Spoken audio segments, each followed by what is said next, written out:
Oh, I didn't see you come in. Well, cheers. That reminds me, this episode is brought to you by Cheers Package Store, located at 508 City Boulevard in beautiful Waycross, Georgia. So if you've got a hankering for a tasty adult beverage, go on down to Cheers Package Store. Again, it's located at 508 City Boulevard in beautiful Waycross, Georgia. Oh, and tell Roy that the Something in the Water boys said hello. Drink responsibly.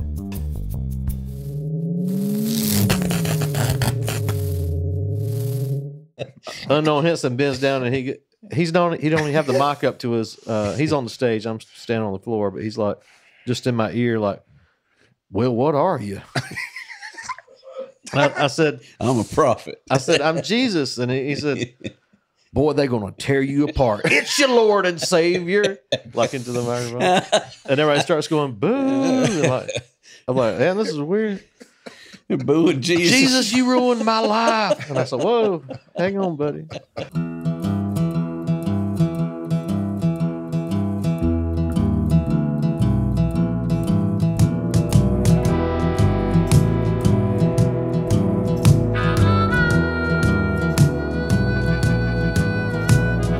Something in the water taught me how to crawl. Something in the water taught me how to fall. Howdy, folks. Welcome to another Something in the Water podcast. I'm Uncle Dave Griffin. I'm Sean Clark, and we are here with our good buddy pal, Lee O'Neill. How about it? From Brunswick, Georgia. Good to have you, Lee. Good. Local drummer, musician, solo artist. Something. Yeah, Jack of all trades. He's one of them guys that pissed me off. You know, these drummers who can also play guitar, handle themselves on the guitar well enough to get a job as a guitarist, as a solo guitarist at the gig. So he can do it all. And dance folks. moves. And dance moves. Spoons. Well, not really. Well, good to have you, Lee. Yeah, good to be here. Our paths go back a long ways. Yeah. I suppose y'all knew each other before me and you knew each other. I was trying to think the other day about what is your memory of you and I meeting for the first time? God. Because I'm not sure, really. I'm thinking it's almost tied into the Newfanglers, but it could have possibly been before that. For me, it's being at a gig at. But when did you start intertwining with Waycross? What was that first? And I wanted to ask you a couple of questions. You might even know the answer to this stuff. So, the first time I started playing in Waycross was with a guy named Les Dale, guitar player, and he played with a bass player. I can't remember. There was one named Charles McClellan. That's probably who it was. He was Charles. 3 years older than me. Dude, tall guy, yeah. Real nice, laid back, real nice guy. Not a bad bass player at all. So I don't even remember how I met Les. I'm not sure how that connection went. But the first time me playing in Waycross was with him. Was that the old Whitfield's place? And we played at old Whitfield's, and we played in the middle section. The middle bar, yeah. And we played a couple of gigs there. So 3 or 4 gigs there. And then he moved to Atlanta. Something happened, and that was the end of that. Yeah. Then I didn't come back into Waycross. And somehow within there, I think the first thing back would have been playing with Josh Kirkland and Keith. And I played some gigs at the Old Creek, and we played some gigs at, what's that other place? Where the first time you did the Graham Parsons stuff. The Little Nights. Played some gigs at Little Nights and played some gigs at the Creek, and then ended up doing out-of-town gigs with Josh, doing that Stevie Ray Vaughan tribute deal. Okay. That lasted a little while. I mean, we played in Virginia and in Corpus Christi, But Texas. I think and we all stuff. knew you by that point because that was when we were all working at Crosstown. And the timeline does get messed up. I know that I'm pretty sure that I met Paul. He was working at Clyde's. I'd made another connection. You know, it's like I was playing in a band in Brunswick, and eventually that band broke up. And then I went to St. Simon's and met these other players over there. And then through those players, got maybe back a connection with Crawford. And from that, went to Clyde's Discount. Paul works there. That's how I think I met Paul. Okay. And Paul introduced me. And Paul introduced me to all of y'all. But Paul didn't have anything to do with the Les Dale. with the Les Dale. He didn't, and I don't think he had anything to do with Josh either. Although I will say I don't actually remember. Wasn't Paul in the band with you and Josh doing the tribute? But that was later. When I first met Josh Okay, I'm and was thinking about playing that. with him, So he I had a didn't guy know. named Keith playing bass. Oh yeah, Keith McAlpin. Yeah, and Keith was playing bass. Was that the And- one married to Sean? Yeah. Okay. And then Actually, after, these people are watching I know. or listening, they're saying, who's Paul? Who's yeah, Yeah. who's right. Sean? Who's Keith? All local people in Waycross. Waycross. They're all, yeah. Paul Lee. My roots go deep, even though it's not like I'm from here or any of that, but they go deep because they went deep before I ever even met y'all by playing here already. I was already playing with Les, then I was Yeah. already playing with Josh, and somewhere in there, Well, my the Les- recollection is playing a gig at the Creek. It was the old Creek with the glass behind you. Mm-hmm. Set up my drums, and it was Paul on bass, me on drums, you, Reed, Reed Bennett. and that's it. I don't think there was anybody else at that gig. And that wasn't Newfoundland. Because you guys were kind of standing off. it was just- you know, that little stage, it wasn't that big. So me and Paul are on there. Somebody's over here. On Might the have been floor. you or somebody, Reed. and somebody's on the floor. And, down and then you yeah. guys were on the floor. And then we were playing a gig. Mhm. That's the first gig I remember with y'all. That would have Is had that to right? be early 2000s. Prior to Newfanglers would have been pre-2003. And when I That started sounds working right. at Crosstown, it was 2001. It was 2000 So, it was 2001. and the gigs were going on slowly. Whitfield's Basement, you know, that was picking up. We were playing some gigs down there ourselves. It was 2001, Mhm. not quite 2002 yet, when I stopped playing with Eric Culberson. And when I stopped playing with him, at that time, it wasn't but not even a year after that where somehow I hooked up with Greg and Crawford and me and Bill Lukage doing that Strange Birds gig. But I met Paul then and I know that was the name of that band. Isn't that weird? I know. I met Paul at Clyde's, and somehow he invited me to come play. I think what it originally was, I was telling you about this the other day. When I met Paul wanted me to play with him and Carl Davis in Florida. But I tried out and I didn't get accepted. And it was like, okay, well, they're not looking for whatever it was. I do. They didn't dig it. It's all good. Came back, and then Paul was like, we got a gig coming up at the Creek. We need a drummer. And you play the gig. Okay. And then boom, I was just thrown in on the deep end. And then that was when I met you, and I met you. That's what I'm thinking. Yeah. That sound right to sounds y'all about too? right. Been And then early, there it was. early 2000s. And then after So that, the Les Dale thing, Was what I'm kind of thinking is, this is kind of funny. You mentioned Charles McClellan, the bass player for Les Dale. yeah. It I was went out Charles. in '98. I went out to Whitfield's, and on a Friday night, me and Lynn went out on a date, and it was like we seldom went out much at all back then. So it was like weeks in between a night out, and I was still working at the post office back then, and we go to Whitfield's, and Charles McClellan's in the crowd. Now, they were probably playing that night too. You may have been the drummer that night. How about I that? know. But Could have very Charles well been. recognized me. He was 3 years older than me in my brother's grade in high school, but Okay. we knew each other, and he came over and talked. And when we left that night, he says to me, "We need to get together and pick sometimes." And on the way home that night, I turned to Lynn and I said, "You know what? That's every time we go out, which ain't very often, run into an old music buddy, they say the same damn thing. We need to get together and pick sometime." And we all say, "Yeah, we do." And nobody ever does. So if you'll do it with me, we'll have a little get together at the house in Thanksgiving of 1998. That was the first Graham Parsons tribute, the first backyard thing that started the Graham Parsons guitar pull. But so that was in the 98.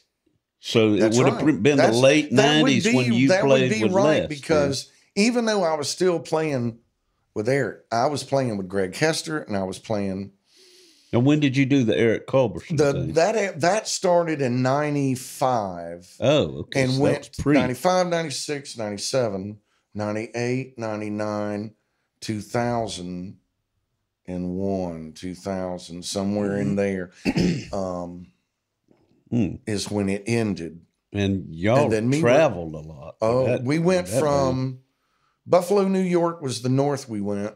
The Keys were as south as we went. Damn. And we went out west as far as Chicago.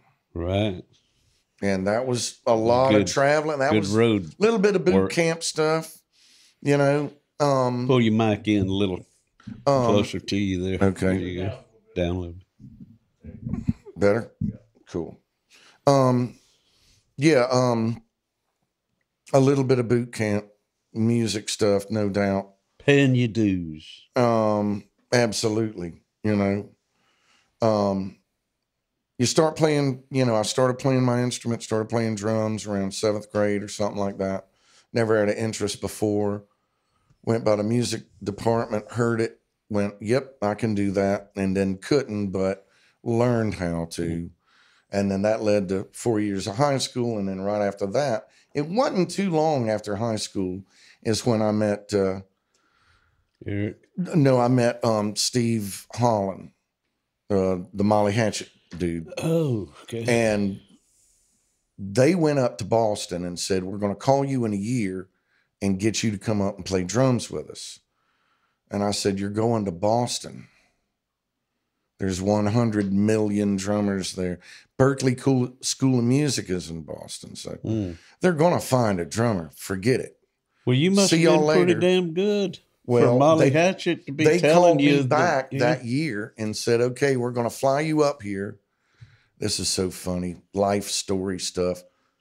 They're going to fly you up here and let you check it out, see what it's about. Well, when I was up there for like a week or something, it was roll the red carpet out, and very nice. It was awesome. Great. Oh my God, this is going to be incredible. Get up there for real. Different story altogether, completely. Sleeping and that's in the just van. that typical life story, Oh yeah, I'm going to be doing this. No, you're not. It's just that's what this is, but you ain't going to be doing any of that. So did you actually played with Molly Hatchet? Well, I played with Steve Holland. He had left the band, and then they went up to Boston, and then they called me, and I went up there and was up there. I don't know. I was trying to figure this out. I've always said I've been up there for about 5 years, but I think it was actually about 3. About 3 years at the most, I think.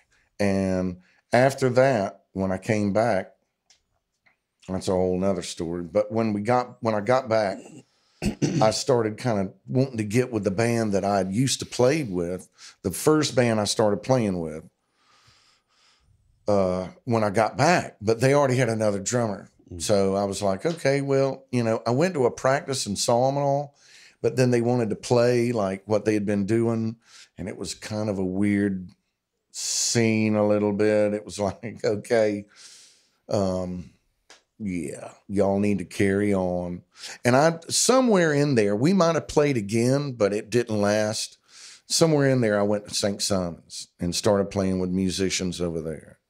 That's when I met Bobby Burns, and y'all knew Kimbo and all these people that played on St. Simon's. Met all of them. Got a band, played with that band. That lasted a while, then that ended. And after that ended, somewhere in there, after I went, because right after that, I started my own band, Mojo Bone. And within that, I went on the road with Eric, came back, and then that's when I started playing with y'all. Okay. That's a hell of a timeline there. So let's figure this out. Let's see what year did you graduate? 84. 84. So you was right there in that time period. In between the two of y'all almost. So you grew up with it's a pretty amazing year. Late 60s, early 70s. Yeah, and it's funny that you say music. that because I wasn't living in 84. In 84. Van Halen, 1984. Yeah, I mean, I knew there was some things that came out that I knew. Slasher movies were popular in that 1984. But musically, I was 13th. like Thousands of the Holy, and I was just listening to all this. You were going backwards. Way back and trying to educate myself. Which was a good move, really. You know, well, but I only listened to like 70s stuff coming up to, you know, and I checked all that stuff out. And, you know, there was a period where it was like, if it didn't rock, I didn't want to even know anything about it. It was just BS. It was BS music. All music that didn't rock sucked. And that was just the way I looked at it then. But this is like 16, 17, 18 years old or whatever. I had no idea. But, you know, eventually you get turned on to things. That's where I was lucky that I would have older friends that were musicians that would go, you don't know nothing about the James Gang? You never heard them? Here, let me check this out for you, you know, or whoever. There would always be some guy that would be into some genre of music. That's one guy like David Bowie stuff. So that turned me on to all that kind of glam rock, all that stuff, you know. But then I knew another guy that it was all about Neil Young. That's all he liked was Neil Young. So then I got turned on to all of that Neil Young and Crosby, Stills, and Nash and all of that stuff. Then there was another dude. It was all about Hendrix, but that's all he liked. He didn't listen to nothing else but Hendrix, but that's what he liked. So that turned me on to Hendrix, you know. Mm-hmm. It was just funny how that worked out, you know. Well, it was karma paving your way for you. I mean, by being exposed to all that, you became a sought after drummer and studio. You did a lot of work. You did my CD, and I know that you recorded in the studio with Sean and them, and a bunch of stuff with Greg and the Newfanglers, of course. Newfanglers. But and you know, we were trying to figure it out. You. What the heck did I play on? Well, I know I played on Yellow Moon. That's one. He's saying he played on Yellow Moon. I was thinking, I thought you played on the first track. All that crazy drum stuff and cymbals and all that stuff. That's we did right. all of That's that. right. I was getting it mixed up with the other song. The instrumental. That was Paul doing that. But you played on the first two tracks then. That's right. You played on number one, Hollis Shepherd, and you played on Yellow Moon. That's right. And I thought that I played on something later in the album, but I guess I didn't. You may have getting the daggum album out and reading the credits on it. The gossip song. Like towards the end of the record. I thought I was on that too. Did you do the gossip song? I think. Hello, a newspaper headline right today. I think that's what I did. And then because that song drifts back into the first song where it does all that. No, that's what your song was it? Or whatever. That's Family Reunion. But I didn't play. You didn't play on that one because that was Dave Green because he had a piccolo snare. What about your song? You played on that. Our I Love's did play Astray. on that. Our Love's Love's Astray. Our Love's Astray. That was it. Okay. That's the third one. Yeah. That's what it is. Well, you Okay. had 3 out of 12, so that was... Yeah, right. Oh, You man, did. that's, I mean, I that ain't was pretty complaining. good. I mean, Paul... I was just trying to remember, like, what was it that I played on? I'm trying to think. For some reason, Yellow Moon was the I mean- only tune I could really remember. I can't remember if you played on the album, the studio version of that or not. I know because I know we played it several times live, but I could go because that was recorded before we even had the New Fanglers concept. Yeah, Our Love's Astray, and it was a great recording too. Yeah. And we Yeah, played no, hell recorded trying to Love's duplicate Astray, it. yeah. And we Something did. about the counting. We kept it, didn't we? What? The first recording, didn't we keep that or no? I thought we went back in and I know I and re-sang it Had to one time. Oh, did you? Okay. I don't Yeah, know. something was off though with the. Maybe it was the way it was counted in, or what have you. Was I it don't me? remember. No. You talking about It what- wasn't me. talking about we redid it, Oh, but I don't think it was you. I think, but you still don't think it was you me. came in yeah. and must have done it then. Paul I would don't know. know. Paul Lee would know. We'll I have to definitely get Paul remember on here. that was the night that I came over.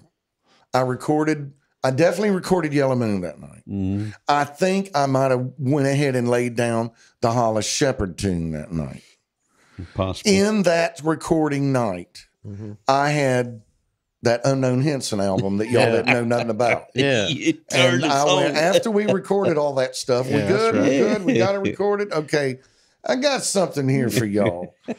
This is something I You think. must have been on pins and needles having to hold back on that. I was holding back, and I was like, "No, they're just going to blow their minds." It was You know, the story on that is that Randy, Yeah. when he went to Walmart, he would just look through the bin, and he saw that front cover of that Unknown Henson album, all weird, you know, and he was like, "Man, this is crazy looking. I'll buy it." And it was like whatever. It wasn't in the discount bin, but I don't think he. It was like $4.99 or whatever it was. Anyway, buys it, puts it in. He's listening to it as he pulls out the parking lot. And he said, halfway down the road, I had to pull over because I was laughing so hard. I couldn't stand Lee, it. can't hear you. I'm sorry. Yeah, my fault. It's all right. He was just tripping out on how funny it was and how weird it was. We got to And pull that. We got to find out which album that is. I can't remember the it's The title of it. Future is Unknown. The Future is or Unknown. The something Future like is that. Unknown. So That was Randy. Justin can pull Randy that up. heard it. Randy, Pull off what's the side of the Reynolds? road, Reynolds? turns around, goes to my house, knocks on the door, and he goes, "You got to hear this now."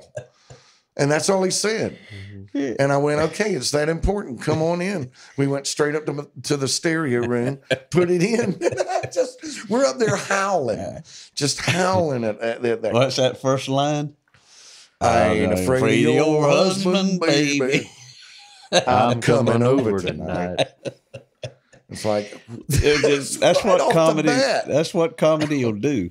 It'll make you pull over to the side of the road. It'll make you drive to your friend's house and knock on their door and say, It's funny how that. "Just you got to hear this." Yeah, you got to hear this now. Okay, I guess that, you know what? I'm not going to question it. It might be that important. Let's go check this out.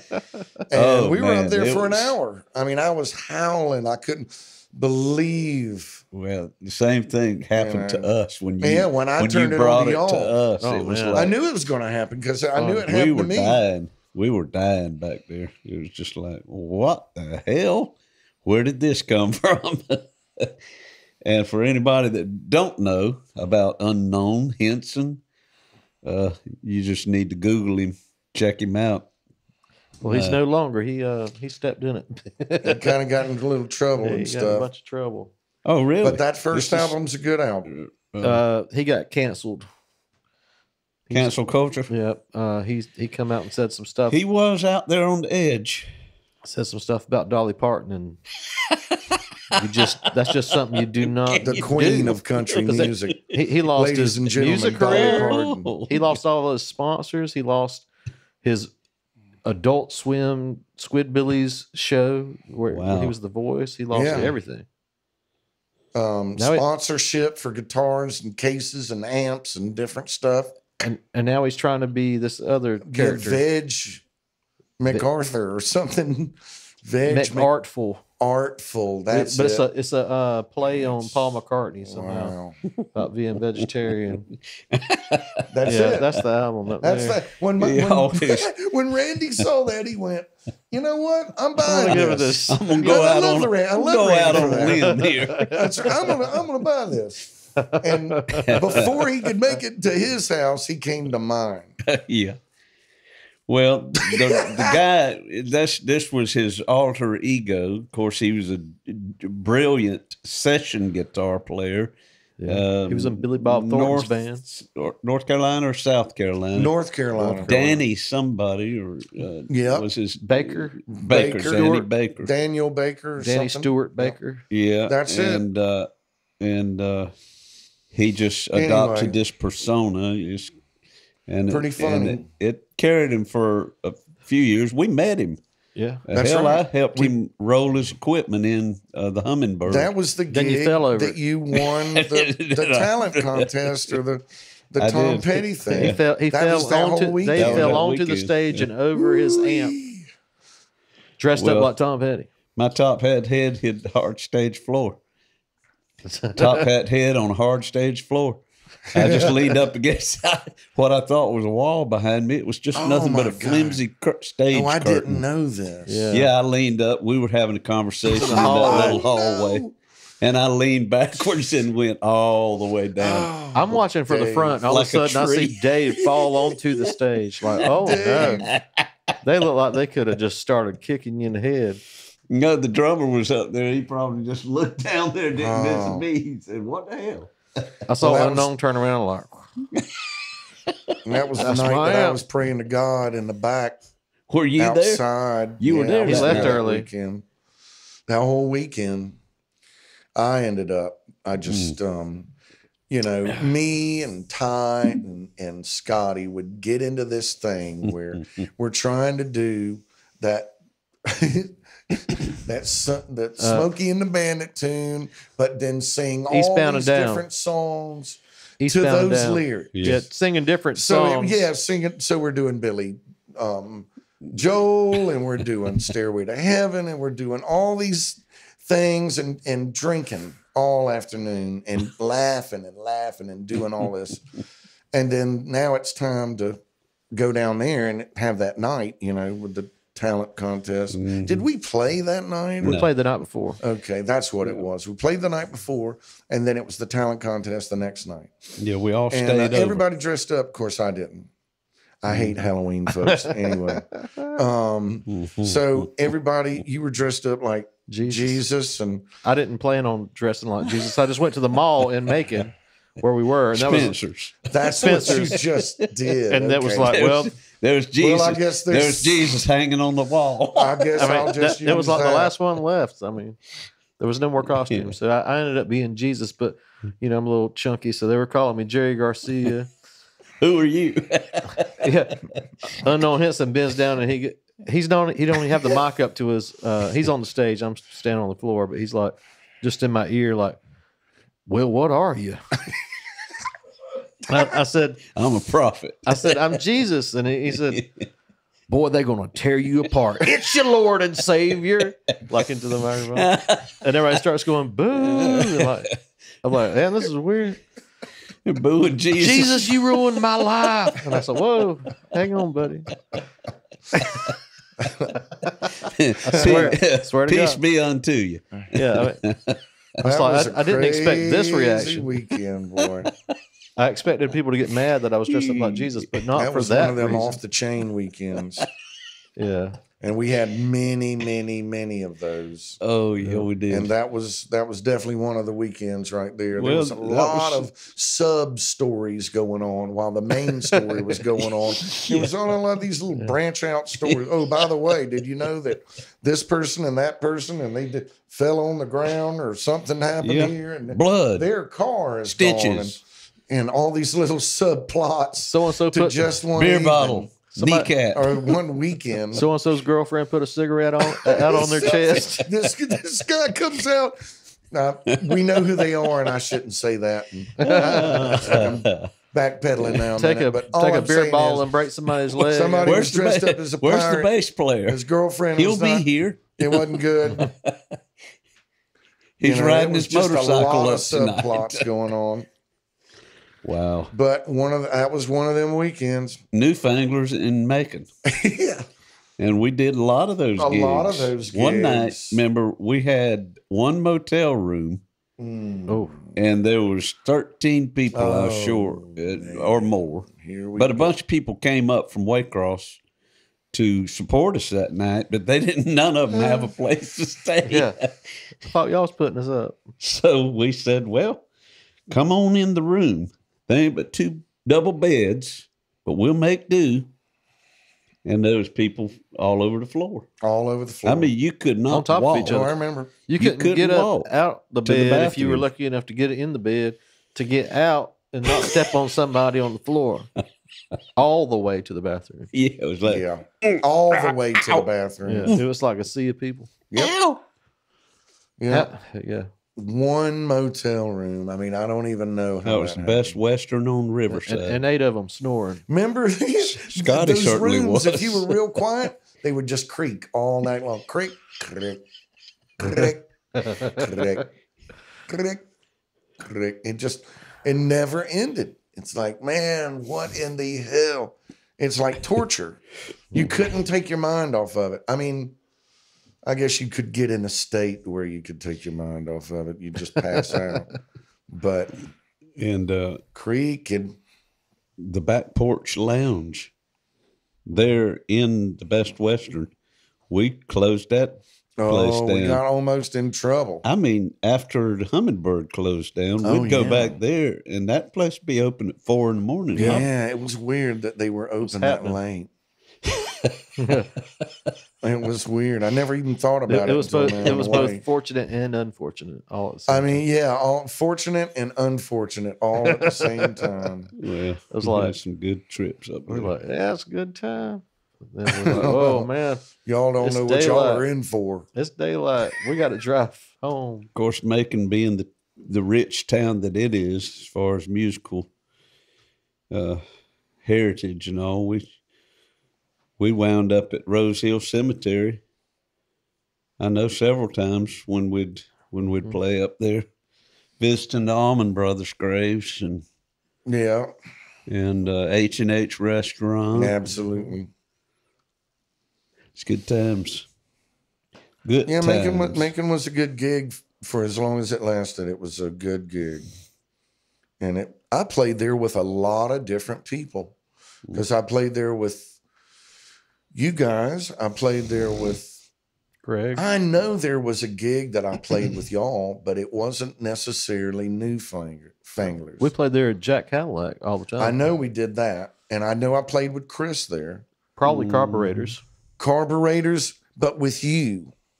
Like a carburetor gig with you. So that would have been Paul, me, you, Sean, and Reed. I think it was a Newfangler gig. Maybe, there was one Newfanglers where we decided we'd wear suspenders and old time. That was the night Paul couldn't come. We didn't have a bass player. That's right. We sat there was in I at chairs. that gig? You we did. Yeah. Okay. Yeah. We did a broke down Scotty. Stripped down Newfanglers. Scotty, Reed, me and Dave. All of us but Paul. John Poe. And John Poe.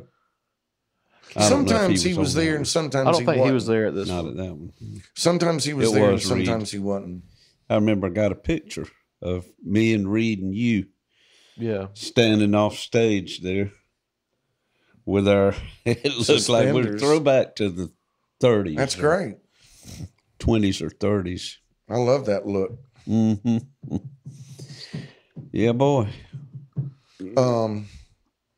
So anyway, you know what's funny is I was thinking about this the other day. I've played duet gigs with both of you guys. Mm-hmm. I've played quite a few duet gigs with you, Dave, but I've played a lot of duet gigs with Sean. Mm-hmm. And I was thinking the other day about one of the gigs that you and I had played was it was kind of like we did the gig and that was it. And it wasn't no big deal, but we played this little private event. It was one of the last gigs I played with you. You know what I'm talking about?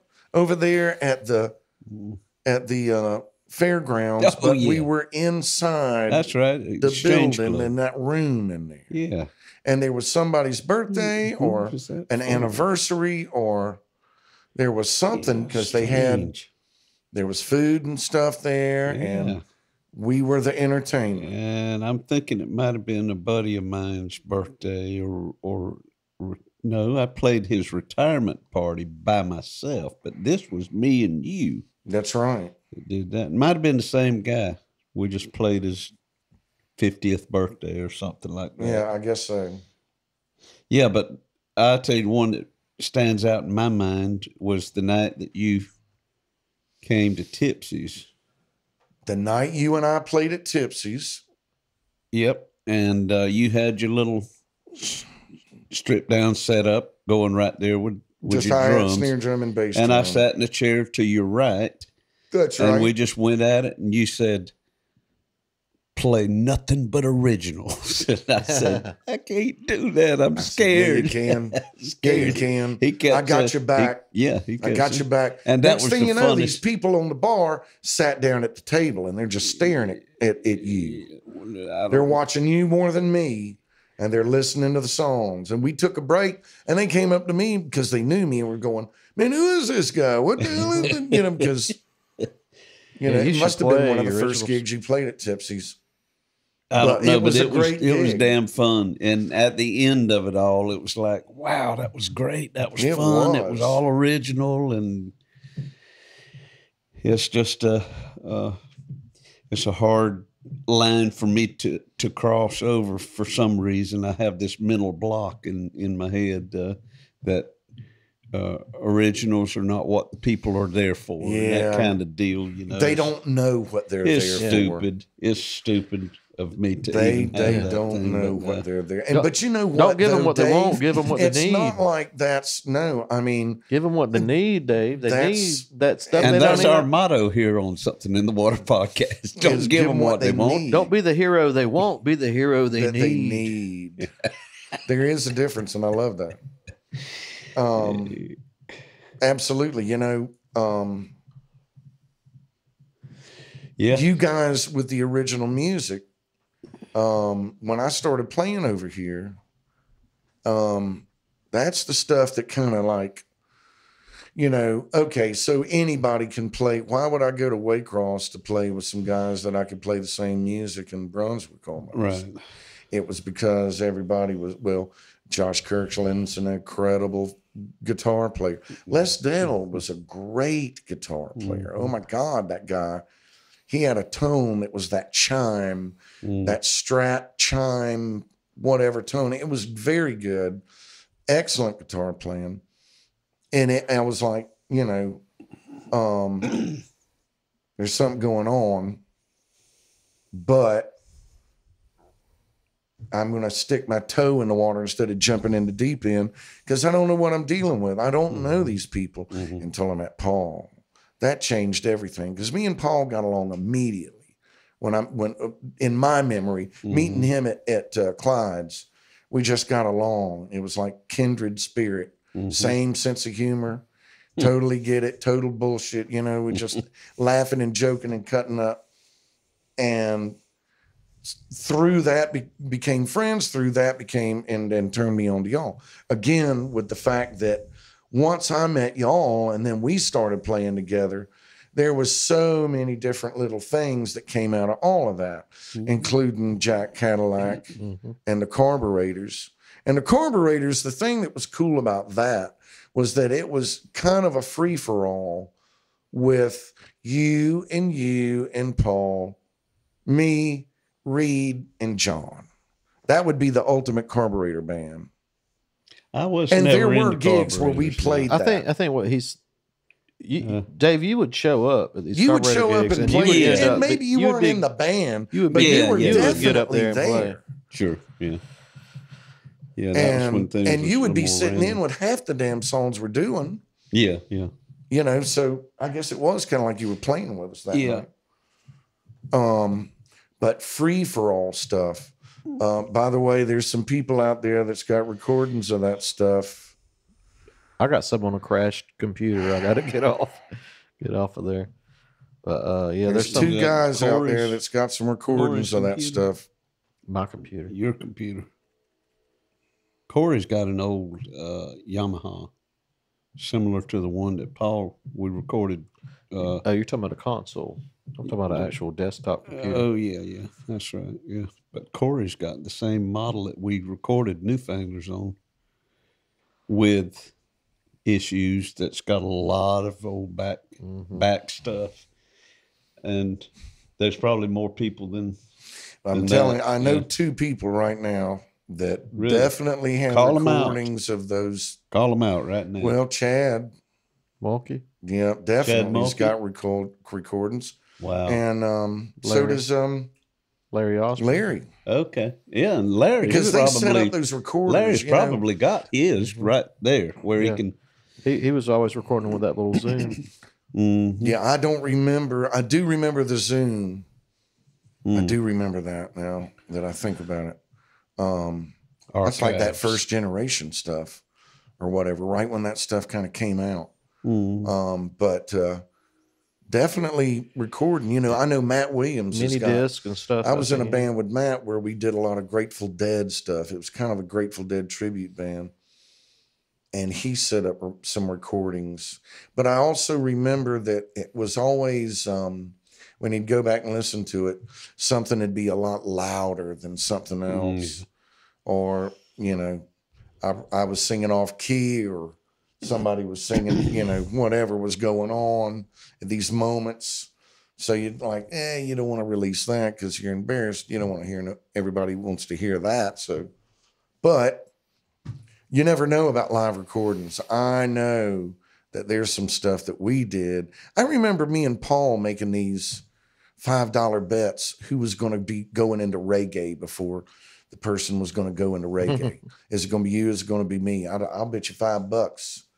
You know, I don't know. I guess what would the bet be? Because it would be like, well, hell, I'll just not do it and win the $5. Right. So I don't. Maybe it wasn't that, but I just remember us talking about it. Like, I know, John. I bet you $5 he'll go into that reggae beat before I will. It's like, well, maybe I won't.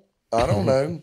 But we would always go into we would jam. we would start a song, and we did this with Jack Cadillac too, or Carburetors, where you start a song and then in the middle you get off in some tangent, and it would go for so long that you would forget what song you were somebody, playing. and it was usually John Pope, I think, would be like, go back into the chorus. I'm like, what chorus? What Yeah. song are we playing? What song are we doing? And then he'd say, and I'm like, oh, I forgot we was even playing that.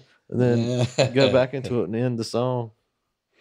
There was, But it was good. It was Good like, it stuff. wasn't like just, oh, they're just trashed or whatever. It That's was good stuff. good stuff. There was a video clip that I watched of y'all's performance at the Capitol in Macon when you opened up for Jason Isbell. Yeah, that was a big gig. And there was a song, and there was a John Pope solo in that Evidence. song, And it was Yeah. incredible. and it was just like Yeah. I ain't never He called a gear. before or after. It was like some Egyptian. It was an Egyptian mode That's right. lead. You know, it was like, what the hell was that? But he had never played it like that ever. never. I mean, like he got to this and point. he's probably never played it since. It's like the music was like building up, and then it got to this point, and it was just like it all spilled out. And it was Yeah, like, That's that magical man, moment. Great. That was you can great. load up Jack Cadillac Evidence.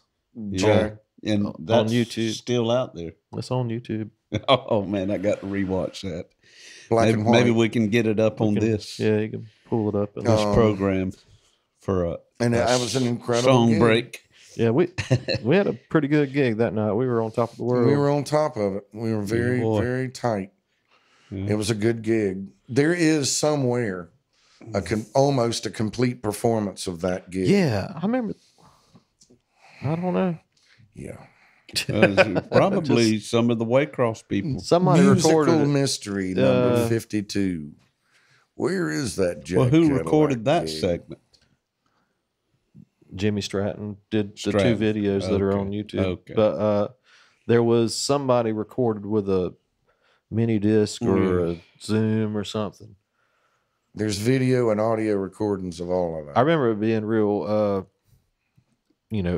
peeking out on the recording, but you could hear what was going on. Okay, I see what you mean. Peeking out a little bit. It wasn't like, hey, you could release this as an album, but I mean, you could listen back and go, oh, we did all right or we didn't. But real blasted out. We did good. I remember not having whoever ran sound that night at that gig. I think it was Catfish. Was it Catfish? I believe so. Oh, well, then I knew we were going to be okay. Yeah. He is the best monitor guy ever. He would dial you in. I've never ran with a sound man. I don't know where he is. I don't even care, man. That story all about George Washington's teeth. What? There was this night that I was in the I'm going to try to clean this up. There was a night that I was in the Hummingbird with Greg playing a gig. Great gig, no problem. Catfish running sound. Me and Catfish and Greg are heading that way. We're heading that way hard and laughing and joking and cutting up and drinking. And this girl comes up and says, I would like to meet you guys. Whatever she said, something. Maybe you could give me a ride home later or something. She said something kind of weird. And Catfish went, hey, you crazy. You need to get out of here. You're crazier than a house rat. Yeah. Was that okay? You can cuss. I don't want to cuss. You're crazier than a shit house rat. Yeah. He just looked at her. You're crazier than a shit house rat. Get out of here. She just walked away. He must have knew her. She walked away. And I was like, Greg. I was like, what was that? What just happened? And Catfish is like, man, I see that crazy bitch in here all the time, man. She's crazier than you shit house rat, I'm telling you. I'm like, okay, I get it. Catfish. I had a lot of good times with Catfish. He was a good sound man. And best sound man. I mean, best monitored. I mean, sound, he definitely was a good sound man. He could dial in monitors. But there's no doubt that monitor mix that I would have behind that drums was magical. It was magical. It's why you could, in the Hummingbird, you could get creative. You could musically go to that next place because that monitor mix was ridiculous. I'm not saying that you can't do it without it, but when it's really good like that, you can hear everything. It was like, oh, okay. It's almost like playing in the studio or something. I don't know. It was weird. Really good. Sounded incredible. Every time Catfish ran sound. Yeah. And even if he got tore up, it didn't matter. He still did the job. Or for me, it was. Those were some fine times up there in that. Good times. Early 2000s. Early 2000s. A lot of gigs. We played a lot of gigs together for quite a long time too. That was back when what's his name owned it or managed it. Vic.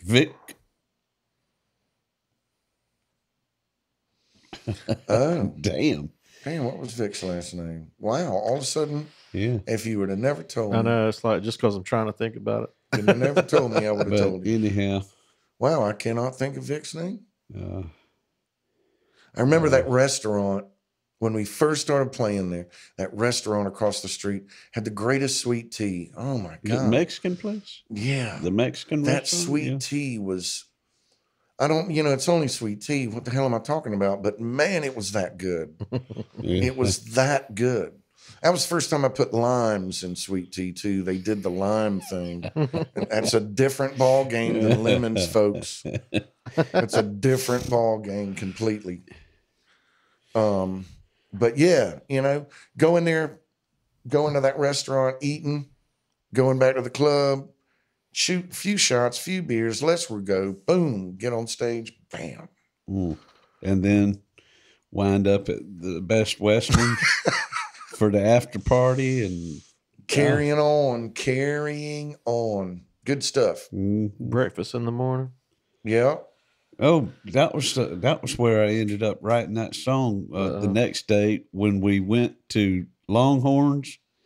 Yes. And we had Bloody Marys because right. you Struggling. had to have a Bloody Mary. You had to. We were and all I looked struggling. and it was a table full of us, and right across from me was Scotty Nicholson. He had this big old David beard Crosby. and walrus mustache, and it looked like David Crosby's. And he took a big old swallow of that Bloody Mary, and it was dripping down from his upper lip. And so I had this song, I've got a David Crosby mustache on a Bloody Mary morning at a Denny's on the south side of town.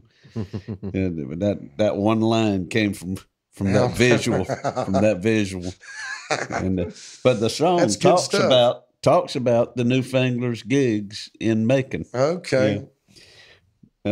Pretty neat. Crazy gigs. Good times. So, talking about songwriting now, you've written some too, right? I have. Yeah. Just recently. I've written probably. a couple of songs here lately. Good. I'm doing one that I'm playing kind of normally. I'm not playing tonight because yesterday I got that COVID shot, that second one, and my arm is like, it should be in a sling right now. I got my second one Killing today. me. Oh, Well, tomorrow. I still got the Hopefully bandage you on. won't be hurt. man. Y'all just, Well, we're doing what we got to do. yeah. It's no Is big it deal sore? to me. Yeah, it's killing me. Lynn got her first yesterday, and was fine until last night, and she started hurting, and woke up today nauseated, dizzy, and sore all over. Really? And I looked up the side effects, That's And that's and what they those were. are everyone in the normal side effects. Well, I was So- struggling a little bit today, but I got over it. It wasn't that bad. It didn't Okay. have me. I mean, if it would have been like the Which one did you get? Pfizer, Pfizer? the Pfizer. That's what I got. Y'all got Pfizer. Pfizer. I got Moderna. I didn't ask. They just give me what they give me. They gave me what they gave Yeah. me, but it seemed like, I don't know, I could be wrong, but it seemed like at the health thing here there in Brunswick, they asked me Choice. if I wanted a choice. Yeah, I don't remember anything about the Johnson & Johnson. Well, they've pulled that one now. Oh, Really? have they? They have pulled it. I yeah. think It's not good, when or I what? first got my Well, there's been some very, very rare cases of women, all women, having a blood clotting kind of thing in the brain. no, Oh, so that's it's not good. Yeah, let's it's stop so that. so minute. The number of Okay. people that had it, but they said the They best thing still for us to do can't is take a just chance. pull this one down. I got mine done at Walgreens, and I said he was, going into detail about, well, if you start feeling whatever, call 911, and I'm like saying it so much that I'm like, hey, how many cases you got to go bad? They said, oh, we hadn't had any. Yeah, Well, then why the hell are you acting like that? He said, we just got to tell you all that. And they I'm like, have well, to. And Well, I guess but it made me feel better Disclaimer. that he hadn't had. Right. He said the only when they had anything, and it wasn't to do with the vaccination. It was the lady was scared of needles, and so she was like a little fainty after the fact. But and I understand that. it didn't I don't have like anything to needles do at with all. the vaccine. So that's affected your. In other words, you won't be able to strum a guitar today. If I had a right? gig, if I had a gig tonight, I wouldn't be able to play it, and that would be messed up. Yeah. But holding my guitar, my hand up, and then it's not doing it. It's Yeah. keep it there, Right. and it's like, I can feel it in my shoulder, and I can feel it in my arm. It feels like today, there's moments where it feels like you got mad at me and took a baseball bat and hit me on the arm. Yeah, I'm I'm sure starting to that's- get that sore. You It can got feel it it. got like that the You first can time feel it. too. And all of a Yeah. sudden, you turn into, you know, you're just like, oh, wow. Yeah, that it was hurts. I hard to can feel sleep it. for about 3 nights with Well, me last night laying was on rough. my side. It was just like, oh, Last God. night was rough because it kept waking. Every time I moved, I could feel it, and it would wake me up, and you know. But Well, that's something that everybody out there, I'm sure, that's is all it is. I experiencing. mean, it We're really all isn't going that through bad. that together. It's a hell of a time that we just A lived through, debilitating folks. experience, but it's not that bad. Yeah, it's better than dying.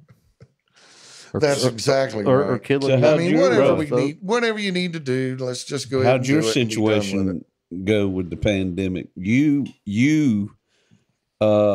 among the three of us, you were probably the most prolific gigger out of the three of us. You kept your gigs. You'd have 4 gigs a week. Let me explain that. When the pandemic hit, that weekend, I had a bunch of gigs. I mean, it was like 4 or 5 in a 3-day period or something, doing doubles. Mm-hmm. But right after that weekend, then I played that Sunday and then played again that Wednesday. Mm-hmm. And that Wednesday, it shut down right then. So all my gigs, you know, I lost all that, of course, all that lost. Fell But off the then calendar. September, well, actually August, things started coming back a little bit. Then September came back. Mm-hmm. And then October and November, we played. Mm-hmm. And then going into December, I still had a few gigs, had some gigs in January and in February. And then, weirdly enough for me, March and April have been kind of nothing like it would have normally been. Right. Still, you know, catching up. But there's no doubt the COVID and the shots and everything that's going on. There's clubs we lost. Yeah. And then there's clubs that aren't really doing music anymore, or maybe for now. Right. And then there are clubs that are doing music, but maybe they're only doing the solo or the duet thing or something. And then there are other clubs that they're doing bands. It's no big deal. But it's a different time, definitely. You know, I'm just rolling. It's like a musician out at sea, just rolling with the waves. Well, you know? that's I'm busy. I'm not. I'm that's busy. all I'm that not. you I'm do, busy. though, I'm right? not. That's all that you do, right? Well, yeah.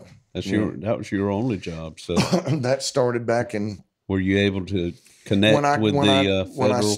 When I stopped playing with Eric, I had a year off and I got a real job, you know, laying tile, doing construction or whatever, not playing music, and kind of didn't want to, man. I was cool with laying tile and working. I was okay with it. And then something kept bugging me, like guilty conscience feeling, where it would just kind of gnaw at me a little bit. Like in the back of your head, in the back of your mind, there's something you're supposed to do and you're not doing it. And it would just stay back there a little bit, you know, just constantly gnawing at me. But in the back, I'm like, what the hell? And, you know, like, am I guilty for what? You know, I just couldn't. And then I finally figured it out. It was, I'm not playing music. I'm not playing music, and that was the problem. And it kept gnawing and eating and gnawing at me to the point where I couldn't ignore it anymore. But then I was like, you know, I guess what it came down to is that I'm one of those individuals that's lucky that, if you believe in this or not, I was born with a talent. I knew when I started playing drums that I could do it. I just knew I could do it, even though I didn't know what I was doing. But I knew I could do it. Just teach me. I remember saying to that teacher, just show me how to do that. I know I can do it. And it kind of pulled at me, you know, like, yep, you're a drummer. You're a drummer, you know, or you're a musician that plays drums or whatever it is. And I could do it. I just had to learn, you know, the fundamental stuff. But once you learn that, I mean, it's just, now I know what to do, but I already knew I could do it. It's just knowing what to do. And where to place it and what to do with it. And now you can't get you to do shit. And shit, can't even do shit. Who was that teacher? Well, the first teacher was, and it's good to have, folks, it's good to have that teacher, that one guy, that spark, that dude, somebody, that woman, that man that gives you the positive encouragement that you're supposed to have to learn how to do whatever it is you want to do. It could be anything, but you got to have that positive reinforcement. Sure does help. And that guy was Mickey Wendell. And he plays, or he did play trombone in, I think it was the Jekyll Island Symphony, but he taught music at Jane Macon. And he taught drum? He taught band. Okay. And I learned playing drums through him. Oh, it was your school instructor? Schooling. Okay. Being in school. I didn't ever have any private lessons until like right after I graduated high school. I had a little bit of private tutoring right off the bat, and it was probably a bad idea. I should have waited a year and then did it because I'd already been schooling, and then now I'm going to school some more, but this is my time. I've graduated high school, and you're going to tell me, okay, now what you need to do, you know what? Screw that. I'm not doing that. So 6 months, it didn't last. And I'm like, nope, I want to get a drum set and I want to get with some guys and I want to learn how to play in a band. I want to play these songs that I've been hearing. I know I can do this. Come on. And it was the search of who's the guitar player and who's the bass player and who am I going to play with? And I found the guys and we learned, I went through what I call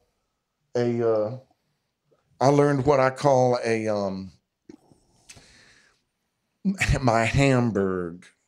And what that means is for 2 years at least, maybe 3, but I know for 2, from April till September, I played at a club called Peelers on Jacksonville Beach. In front of Peelers was a club called oh, no, I'm going to forget the name of the club now. Famous people played there all the time. It was right on Jack's Beach. Freebird? No, I can't remember the name of it now. Indiglo, no, was that it? I don't remember. Doggone it. Anyway, we played at this club called Peelers, but the story is we played there Friday, Saturday during the day, Saturday during the night, Sunday. Every weekend from April to September. For 2 years in a row. So that's where I learned how to sing behind the drums, sing a song. The guitar player could sing, I could sing.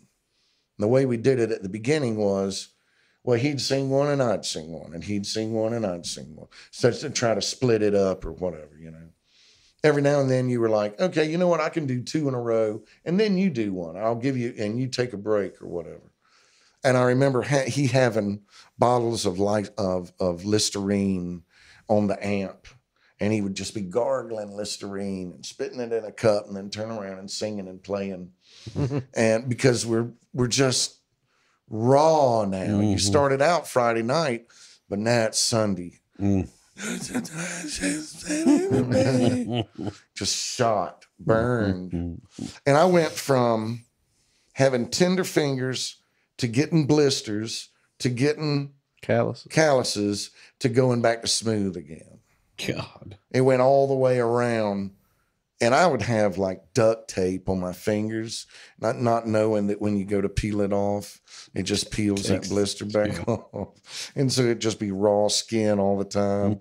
I'm putting like napkins and stuff on it, and that's not what you do, Where's the Band-Aid at, Band-Aids wouldn't stay on your finger. You're sweating and stuff. So it almost turned into just wood on skin and get tough, because what else are you going to do? Band-Aids don't work. You're sweating. It's just going crazy. None of it's going to work. So you just tough through it. And, but anyway, that was what I called my Hamburg, because I learned how to sing and play behind drums, and I learned kind of how to play drums then, And what you mean by Hamburg is the Beatles? Yep. Hamburg, the Beatles. That's the where Beatles going to Hamburg. And that's where they turned into. They turned into. They played new 4 band. years over there, playing like from It was just I ridiculous. know we all knew hours. that. I just wanted to explain Right. to whoever's. The other people may not know what I'm talking about. So you talked, and now earlier you talked about how you were exposed to a lot of different styles, a lot of different groups, a lot of different music, and that is one of the best things for any musician, you know, as far as when you're in your learning phase, because you're Listen to everything. yeah, and because you can pull from it all and make it a part of you. So with that in mind, who would you say, 2 questions, you're, in your opinion, best drummer of all time? That's a Lord. tough one. That's just so hard, you know. There's 3 I can name, Okay. maybe. 3. You know, it's going to be, you know, I can't name the best of anything. well, I mean, I can think of players that are better than these players are, but I guess it's a personal thing. Like Yeah. Your Just these your opinion. drummers Your that, in my opinion, and kind of influenced me a lot. Yeah. And it's Charlie, Ringo, and John Bonham. Okay. You That's know, good. maybe That's 3 not good even in ones. that order. That's It might be Beatles, John first, even though I'm a Beatles, big Rolling Stones, and Led Zeppelin. Led Zeppelin. You know, but as a young man coming up, listening to that stuff, and then it ingraining in your head, and then when you're playing that kind of song, I wanted to sound like they sounded. So I would try to emulate what I'm hearing.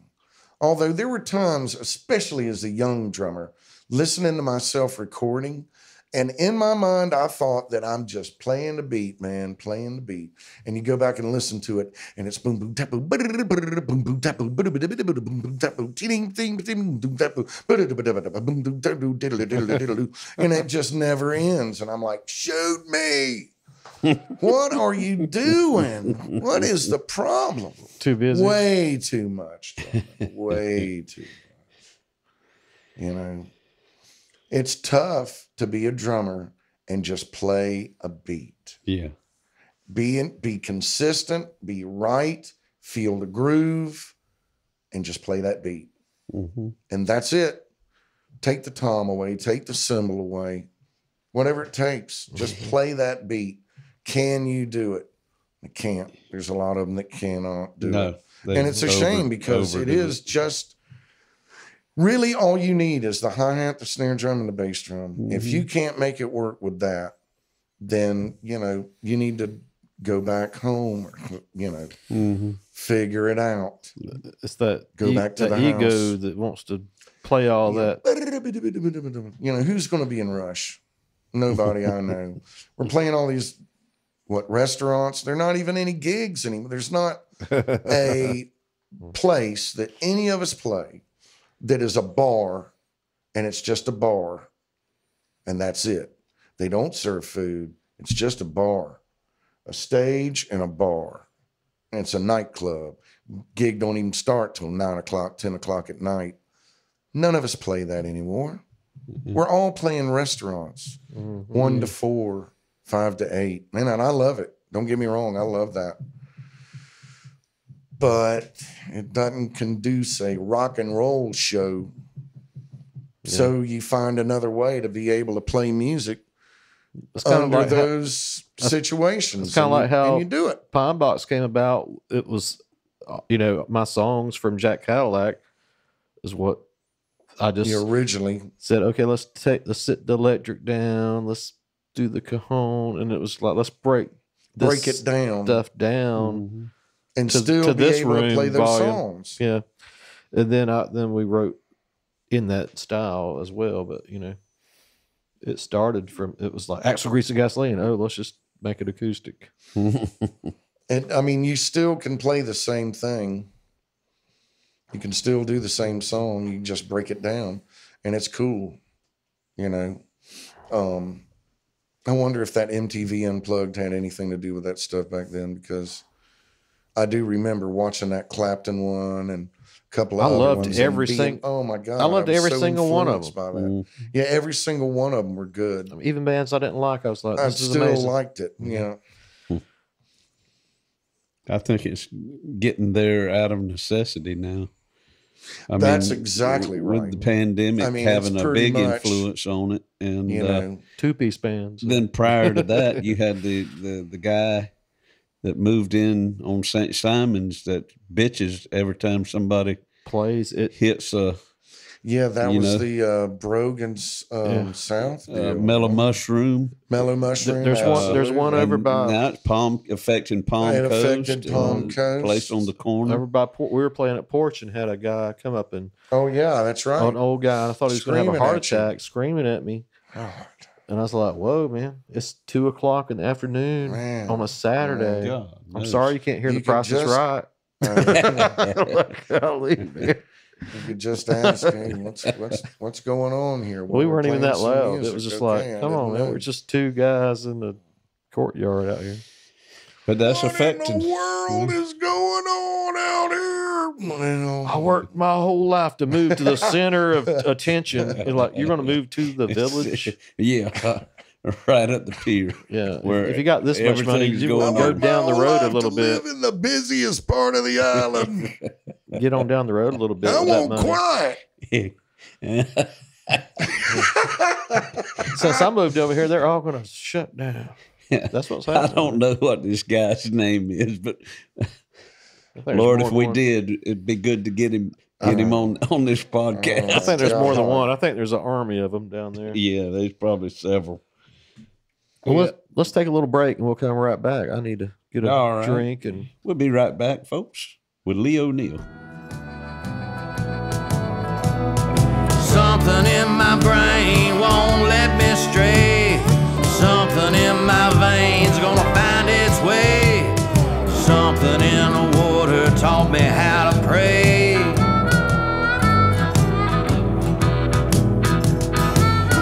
When that cold black water finds its way into your veins,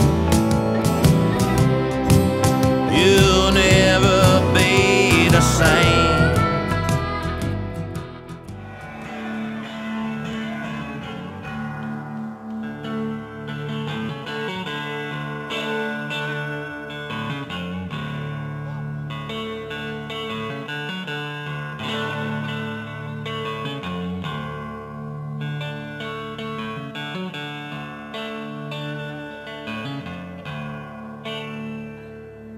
Put your money on the table, your drugs and you knock it down. Tell my baby she don't like it down. Tell my baby she don't like it. You gotta tip the fence, keep your eyes in the sockets and down. Tell my baby she don't like it down. Tell my baby she don't like it. You gotta pull out beside the road. Throw the evidence in a hole, boy. Throw the evidence in a hole.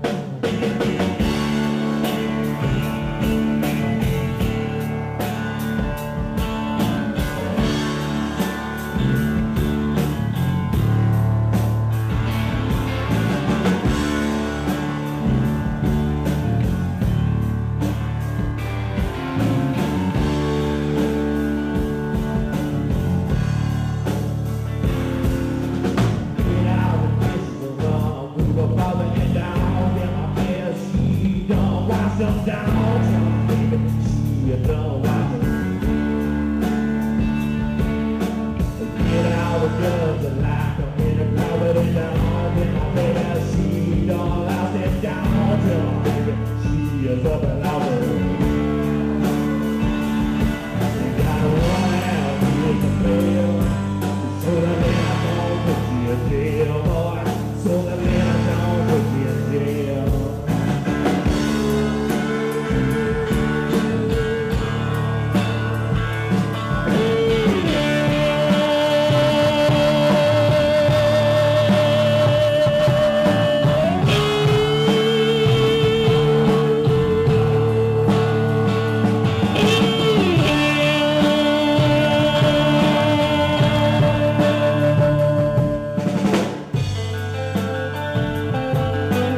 son. In the words of my old co-worker, Boise Brown, hot almighty no. that was a fun gig, man. Whew. Here's That was a gig. one half of the band that you just watched, folks. On that was if that didn't scramble your eggs and shave your legs, I don't know. Oh man, the other two guys in that group on bass was Sean's nephew. Yeah, Brandon Doty on bass and John Pope on lead guitar. John Pope on lead guitar. That killer Middle Eastern whatever That's, thing he had going. Casablanca Ridiculously top-notch modal, and you were kicking there. butt. And you were there. And I was actually there. I saw you. What was that like, y'all? I mean, just that, not that particular moment, but that whole night. I mean, How did we what even was get that gig? Vic. How about that? Yeah, he said, Vic from the Hummingbird. he said, "Hey man, how would y'all like to open up for Jason Vic Isbell?" Stanley. Vic Stanley. There you go. He said, "How would y'all like to open up for Jason Isbell?" And it was his first time out. He just left the Truckers, Drive-By Truckers, and we're like Doing his solo thing. I'm like, "Are you kidding? Yes, we'll do that." What year was that? Oh, Yeah. 2014? 10 or 15 years ago. I don't know. It all blends together. 2009 or 10. Yeah. What was some of the That sounds right. Some of Something the around things there. you remember You know, I playing a think lot of about gigs 2009 together. or 10. happening at that gig? Videos from 2007. 2007. Well, then that's when it was. That's when it was. 2007. So we got there. I remember getting there early and that setting was up. at the It's the Cox Capitol at the time. Now it's the Hallgrave. old. What's the new name of it? It's something like that. It's still the capital. It's Vintage theater in Macon. Yeah. So at the time it was the Cox Capitol Theater in right. Hargraves, I think now. But we got there early and Jason was back there and I remember talking to him and he was real cool and he was talking about he used to work at a firework factory or something. I remember him talking to me about. And then we played. You talked to him too backstage. I remember, we got there, we got set up, got a kind of sound check, and then we had some time. There was, I don't know, 30 minutes or something. And at some point I walked around backstage and Jason was standing there and it was all about teas. He was talking to me about different teas that he would drink to clear his throat, to be able to sing. Mm-hmm. And it was all these different teas. And then he made a tea and offered me one. And I'm like, no, you need to drink that because I'm not singing at all tonight. And, the more for you, the better or whatever. I mean, I don't want to take your tea stuff, but plus I'm drinking beer. I was catching a buzz a little bit before we played, but that was a phenomenal gig. That was, there's some of that footage in black and white. There's some of that footage in color. I don't know. Didn't we only play for about 30 minutes or something? Or maybe we played an hour? Did we play an hour? We at least played an hour for sure because there was 3 bands that night. Oh, there was. There was a band before us, and then us, and then Jason. Well, no, I didn't remember there was a band before us. Well, those guys were efficient because that stage was clear when we got there. Mm-hmm. I just set up my drums real quick. Mm-hmm. Got a sound check. We were ready to go. Everybody was on. Everybody could hear everybody. Okay. 30 minutes, something, boom. Then we got up and played. And not only was that a great gig, but then after the gig, we all went down to the Hummingbird. And Jason came down there. Yeah, and they were down there. We took a picture with him and hung out with him. And it was way cool. Yeah, it was a good time. It was a good time. Phenomenal gig. One of those gigs that, you'll never forget. It was a good night. And, luckily, there wasn't any stupid shit that went down that night. Yeah, nothing. We played a good gig. They played a good gig. We saw them later, had a lot of fun. The end. It wasn't like, but that one dude, he got all messed up and threw up all over the dude's shoes, or it wasn't any of that. There was a lot of Waycross folks there that night too, because there was. They came out to support. That was a big gig. And that was important. I remember, I was probably the one going, man, what the hell are we doing? What have you drugged me into now? How far away actually, is this? That was a great gig. How far are we going for a cheese sandwich, Sean? You knew who Jason Isbell First was. of all. Oh, yeah. Yeah. And the Drive-By Truckers, I definitely knew who Drive-By Truckers was. Right. And I think when this happened, it wasn't short. It was shortly after he had just quit that band. Or, Yeah, this was their first time out. Okay, he was just doing his solo gigs then. And Jason Isbell on the 400 unit. Yep. Good gig, good time. Big crowd, awesome. You can't really get into magic of music sometimes when you're playing a gig and you're being controlled. Don't play too loud. Don't do this. Don't do that. That's a gig. You just play, you get paid, you go home. Almost like a robot. That gig right there, that was more of the artistic side of being able to play music. What you got, boys? Do it. Yeah. Well, it's that when you get to that level, when you're on the stage opening up for it's a big name like that, it's more of a concert type feel and everything. Theater and gig. You could take it and ride it. And y'all were definitely on that horse in that performance right there.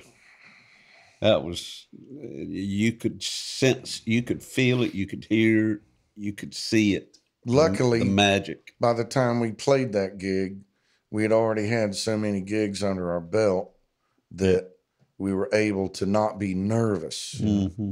It was kind of like... Yeah, we were playing all the time. Well, that was totally improvisation. Let's just jam. Yeah, but we can. All of our shows... But you can't do that unless you play a lot. You had never rehearsed that. Oh, no. That just happened. But we know every night that just... I mean, maybe not to that extent. Yeah. Quality. But every night we were making it up. Right. I mean, we had song structure, basic but within structure. that structure, but you could go off. But there was no set solo or a set jam. We just, all right, we're going this way tonight. Right. You're just feeling it. It's groove and it's feeling it. If we wouldn't have felt it, the song would have done its thing, and then we would have just kind of ended the song, and that would have been the end of that. When we got into that whole when it got broke down and real tight, we'd never done that. We'd never done that before. We were just feeling. Just going. It just happened, and that's riding that wave. That's that magical, beautiful thing. That's what we all strive to get to, that point of getting that magic going. That's magic. That's what when you do that.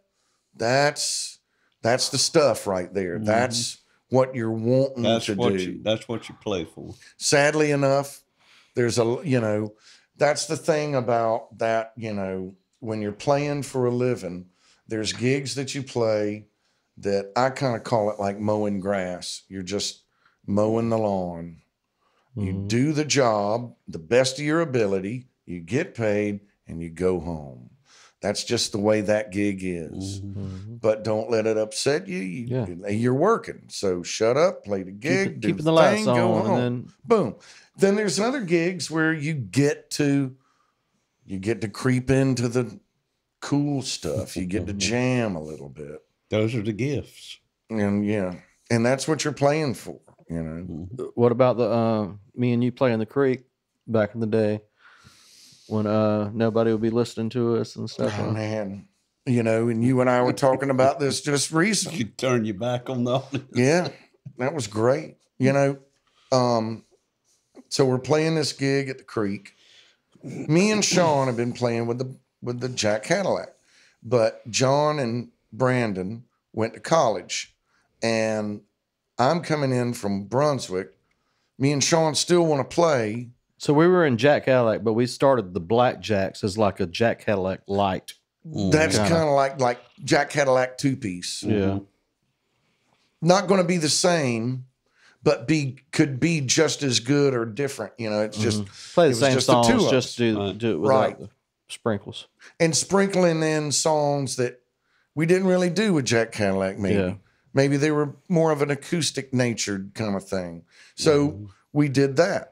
And when we started playing those gigs at the Creek, at the time, and I remember there was a little bit of because I experienced this with Josh too, first time. You set up, you play the gig, you do this song, nothing. You do this song, what I mean is no clapping. Yeah. So you do this song, you play your butt up, down, bam, bam, nothing. So you go to the next song. I remember playing those gigs with Josh, and Josh turned around and looked And at you're me breaking going, out the hits. what the hell do you want to do? I mean, what the hell? What are we going to do? What do you want to do? Purple I'm Rain, like, nothing. the next song. The next song. Just Pride do and the Joy, next nothing. song. Well, Just do the next song. And what it was, I remember one of the first gigs I did at the Creek with Josh. After the first set, I walked up to Lita, and it was packed, right? I walk up to Lita, and I say, I'm sorry, this is a complete failure. I'm willing to go ahead. Let's break down. We'll get on out of here. Any tab that I owe you, I'll pay you. And could you just give me $25 for gas or $50 and we'll just call it even and we're done. And she's looking at me and laughing. I don't know. She didn't know what I was talking about. I'm like, these people do not care about this band at all. They are not into it. Mm-hmm. So we should just cut our losses and get the hell out of here. Honey, they're digging you. It's all good. They just don't clap. They got to get drunk. that's it. And that's really what it was. The people were digging the band. They just don't clap. Yeah. So fast forward, you and I, we're playing as a duet at the Creek. This is the old Creek. We're playing a gig. Sean just gets up off stage, walks outside, slams the door and walks outside. I don't know what's going on. I don't remember that. So I walk out. I'm like, what is going on? They're not paying attention to anything we're doing. I mean, I could play anything from reggae to, it just didn't matter. They're not paying attention to anything we're doing. And I'm like, I don't know. I mean, they're not leaving. And that's the only thing I could hang on to was that, well, they're not leaving. So, but it's like a musical kind of a boot camp thing of learning that just because they're not clapping doesn't mean that they're not listening or they're not digging it. That's something that you do. You learned over the years of playing. But it screws with you. Yeah, it at that messes time, with you. I was Screw with young you and just real like, bad. "Why?" It's Like, Jesus, usually goes do I one suck? set. What's going If on? you can last that first set, then the drink starts flowing and everybody gets lubricated and they just relax. Sean, and they one start of the paying gigs more that we got to, he just turned around, showed up, grabbed the chair, put it on the stage, facing me. I've got a drum set. He's looking at me. He's like, screw them. I've had enough of them. That's it.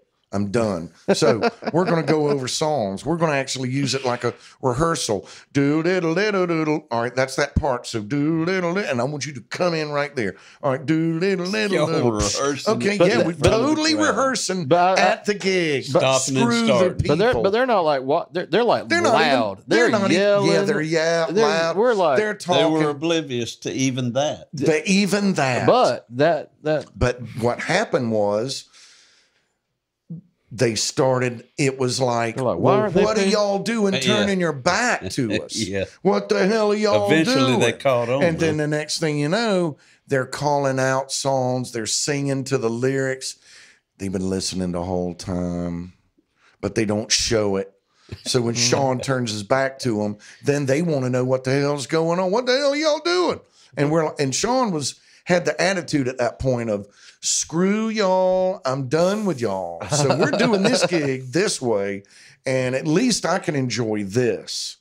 And it was so ballsy, so brave, so awesome. So we turned them right around. Ignored them. We ignored them. And then they turned back on us and went, well, what the hell? Well, then play evidence. Hell, do evidence. We're not doing that song right now. We're doing this one. And we just do something else. You know, it was great. And then they started hollering. And the next thing you know. Shaw. Mike Yeah, Shaw. right. Make a show. They got into it. Next thing you know, it wasn't that anymore. I mean, me and Sean were playing to that packed house, and they were digging everything we're doing. To the point of people, when I would pull up, Lee, what's up, man? They'd be outside. Let me help you with your drums. And it was this whole thing about helping me with my drum stuff. And it's like, look, I got it. Well, let me at least open the door. Well, that'd be great. Yeah, open the door. Well, let me grab that. No, man, please, Don't that dude, just piss you off when people try to help you? I mean, and it sounds like such an asshole thing, but you know how easy it is to lose that cable or lose that stand or lose that felt. Yeah. One little thing. Okay, It'd brought be an that accident. stand in, but the felt and the wing nut and all that's gone. What the But hell, not really man? understanding the importance of that rug. You know, yeah, they don't get it. They have no idea. They just want to help. I'm like, look, man, open the door. Let me get it. I got it. And keep everybody off of me. And I'll buy you a beer. I'll buy you a shot. Keep the door open. Keep everybody off of me. All right, man, that's what I'll do. Hey, y'all need to back up. I miss them old days. I miss the. The old I creek, wish we could man, go back there to were that old magical creek moments in and that just old hit creek. it one night. Magical moments in that old creek. It's all different. And now. that's where I started playing with y'all for the most part. I remember when I first met John and Brandon? I guess and maybe it was you the first time I met you, but you guys were playing at a Graham Parsons tribute gig in Little Nights. You guys were playing. John Smith played drums with them. Yep, that was at Little Nut. And you Greg, were in I was another playing band with Greg. And Okay. Greg was like one of the headliners Greg or whatever. Hester's. Yeah. And he had a version of She, That's right. Graham Parsons song. That's Wasn't right. actually written by Chris Etheridge, but Graham Parsons recorded song off of, was that off of the first or the second solo I album? can't remember. She. I think that was on GP. GP. I think you're right. First solo album, but That's what, right. What a great song that it is in Graham Parsons' hands, in Greg Hester's hands. He with did a Greg great Hester's job. Voice. He did a really good. He did a rendition strong. of that. We did that song at that time when song. we were playing together a lot. He did that song normally, and we knew it. We killed it. His version of it, we did a great job of it, and that was a really good gig. And I remember That was early 2000s. before we played, I was checking out all the bands. I was sitting with Chris Ryder, it seemed like, and Paul. That was at Little Nights. That was at Little Nights. And Paul said, check this band out. You're going to like these guys. And it was Sean and Brandon and John with John Smith playing drums. And they were playing at It wasn't- 2007.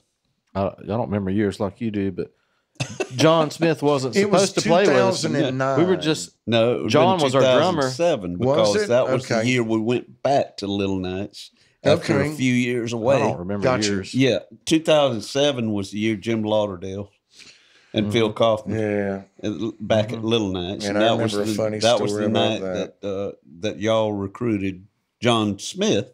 Well, Brandon and John did, and they came up, and I think I was turning it up a little bit because I was probably nervous about Jim Lauderdale or something.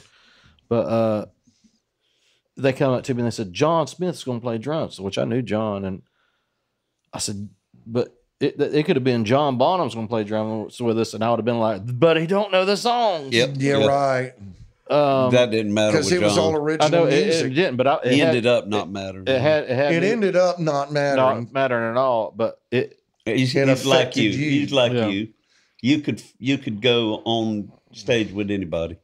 and play the gig and do the gig. Hopefully and sound I good. was worried, but I went with it, and then hopefully, and it was like it was bullshit. it was like John had been in the band, and Yeah. and it was Well, there's some people that are there, at that. You know what at it that. is, Dave, is it's listening. It's just It is. you're getting out of It the way goes of back yourself. to everything You we've know, talked about You tonight. you get out of the way of yourself. You listen to what these people are playing, and you try to follow along. And the best you can. recall all of the things that you've learned through the years, And you based use on your those style. And tools, it all just You flows use those out of you at tools. that point. So I'm sitting upstairs hearing this band and going, "Wow!" And I told Paul, "Man, you need to introduce me to these guys. This is some really good music." But And- that couldn't have been 2007. That was an earlier year because Man, I remember that poster, and I'm trying to remember the year on it. what poster was it? It was because John and them had a poster. it was white, and had they the, had me sign it. it was white, and it was one of the first ones. Had Graham's just silhouetted kind of face from a photograph in the middle of it. Had all the names on each side going down. That's right. On each side of the poster had all the band's names that were playing, and Jim Lauderdale was think it was written the down year at the that, bottom. I It think Bob was the Killing was year there. that he played. Bob Killing was there that year, and Charlie Leuven no, was the year that Bob Keelan came. Was 1 year Bob Killing came 1 year when it was at Little Nuts.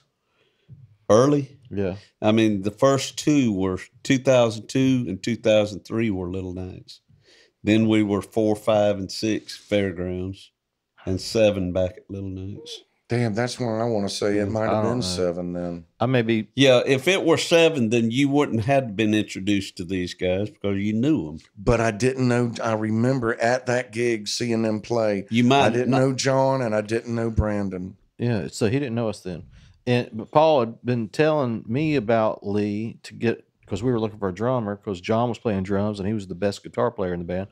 And he's like, "There's this guy Lee," but I don't remember talking to you that night. But I don't either. I'm not saying I didn't, but And we might have, but I don't remember talking to you that then night. I got with you on the phone at some point, and I said, "Hey, would you like to play drums?" And you're like, "Yeah." And then you came over and we teamed up at Crosstown when they were closed.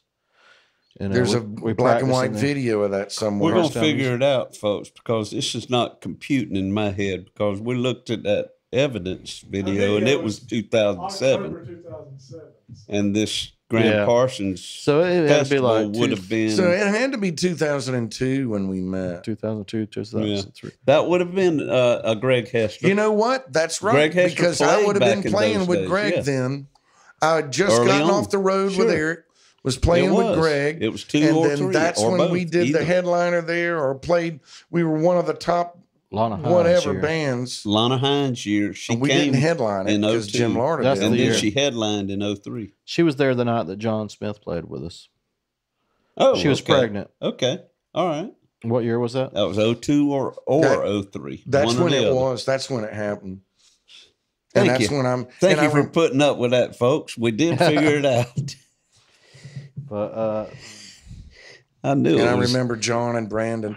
Man, you need to sign our poster, guys. And that was that Guys, come first on, year, dude. What 02, the was hell? Jimmy Stratton's first visit to Waycross. Remember, they hired him as a photographer from Nashville New York Times to cover the New York Times article. article. Wow, Yeah, we had a New York Times reporter come down wow. to cover the 02, the first public Graham Parsons guitar pool. And they New York Times hired a photographer out of Nashville. It turned out to be Man. Jimmy Stratton, and he sat up on that second level up there above the stage on that banister railing, taking pictures of y'all, and decided that y'all was worthy. Worthy of taking advantage of over and over again. All right, cut that out. Yeah. I got a funny Jim Lauderdale story. Okay, let's hear it. So that year that he did the gig, we got up and backed him up Yes. and played with him. Yeah. Before that happened, he and I were talking, got to meet him.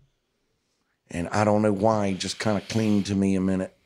And he was like, that girl right over there, that girl. I said, what girl? He said, that girl right over there. Who is that? And I looked over, and it was, who was it? Dina. Yeah, Dina. That black Big head, old brown eyes, brown black hair, hair, good black hair. looking. Man, Dina. she's You remember? something. He goes, yeah, she's done flashed them damn eyes at me a couple of times, and I need to know who she is. And I said, well, you know, the way it works here, I would say you just ought to go over there and just buy her a beer or talk to her. I mean, shit, you're Jim Lauderdale, dude. Go on over there and do your thing. He's like, you know, I think I will.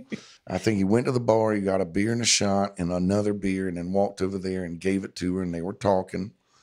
And then fast forward to we're playing with him. And I think what I remember is I played with him on some songs, but maybe Jim Smith or somebody John wanted Smith. to, or John Smith He wanted, did get up there and played on he the played top. some too, because I remember going, yeah, it's all good. I got off.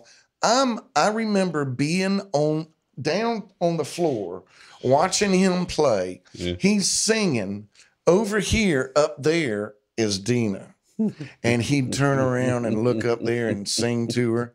And then he'd look at me and wink and stuff. And I was like, go for it, dude. You got it. And she played him. She just played him. She did the Waycross woman, play you, play me, but you ain't getting nothing. Good night. I'm gone. Good night. I'm going home now. Well, Oh, you like me? Do you like me? You really like me, don't you? Yeah. Oh, it's time. I'll be going home now. that was a It hell messed of a him night. up because, see, here's what happened. The jam at your house, Yeah. it led all the way to there. Right. We all Everybody's went- wanting to jam. we Let's all play went back this to the song. house after He the kept thing. looking at me like, And she was there too. She went there she too. did. And he was looking and looking, I think she and left looking, him in the standing in the foyer. Sure, looking Jim, and looking. Jim will love this story when he. That was, well, I'm sure she will. Nah, these are just memories, folks. But I remember like weeks later or days or something later seeing her again and going, you know, you kind of screwed the pooch on that for yourself. Because that was, I don't know, Jim Lauderdale. You knew her pretty good, didn't you? Yeah, I remember like there was times where people would hang out. Yeah. You know, you'd go through the different crowds of people that were there at that moment, Yeah. and then they would be there. And she was a regular. You know, and she was on the kind of a scene. regular. And I Yeah. remember giving her shit about it, going, you know, it was Jim Lauderdale. I mean, who knows? Maybe one day he gets a gig that he's going to be a backup singer and backup rhythm guitar player to somebody's record in Miami, and he gets with you and go, hey, why don't you go to Miami? We'll be down there for a week. You missed out on all that. All of that. You don't realize who he was. Mm-hmm. And she didn't. She didn't. Right. She didn't get it. And, you know, I remember not too long after that, I was watching a Austin City Limits, and it was Willie Nelson doing this particular gig, and Jim Lauderdale's in the background. He's singing backup vocals, playing rhythm guitar.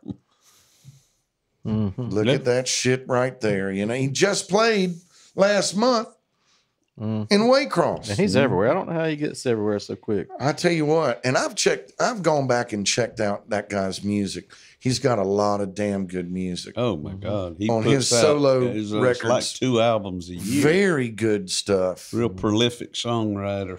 Absolutely. How many years has he played Grand Parsons? 3. Festival? He's played it 3 He played separate at 3 times, of them. Yeah. The first was 2007 solo, and then we had him probably around 15 or so, and then I think 18.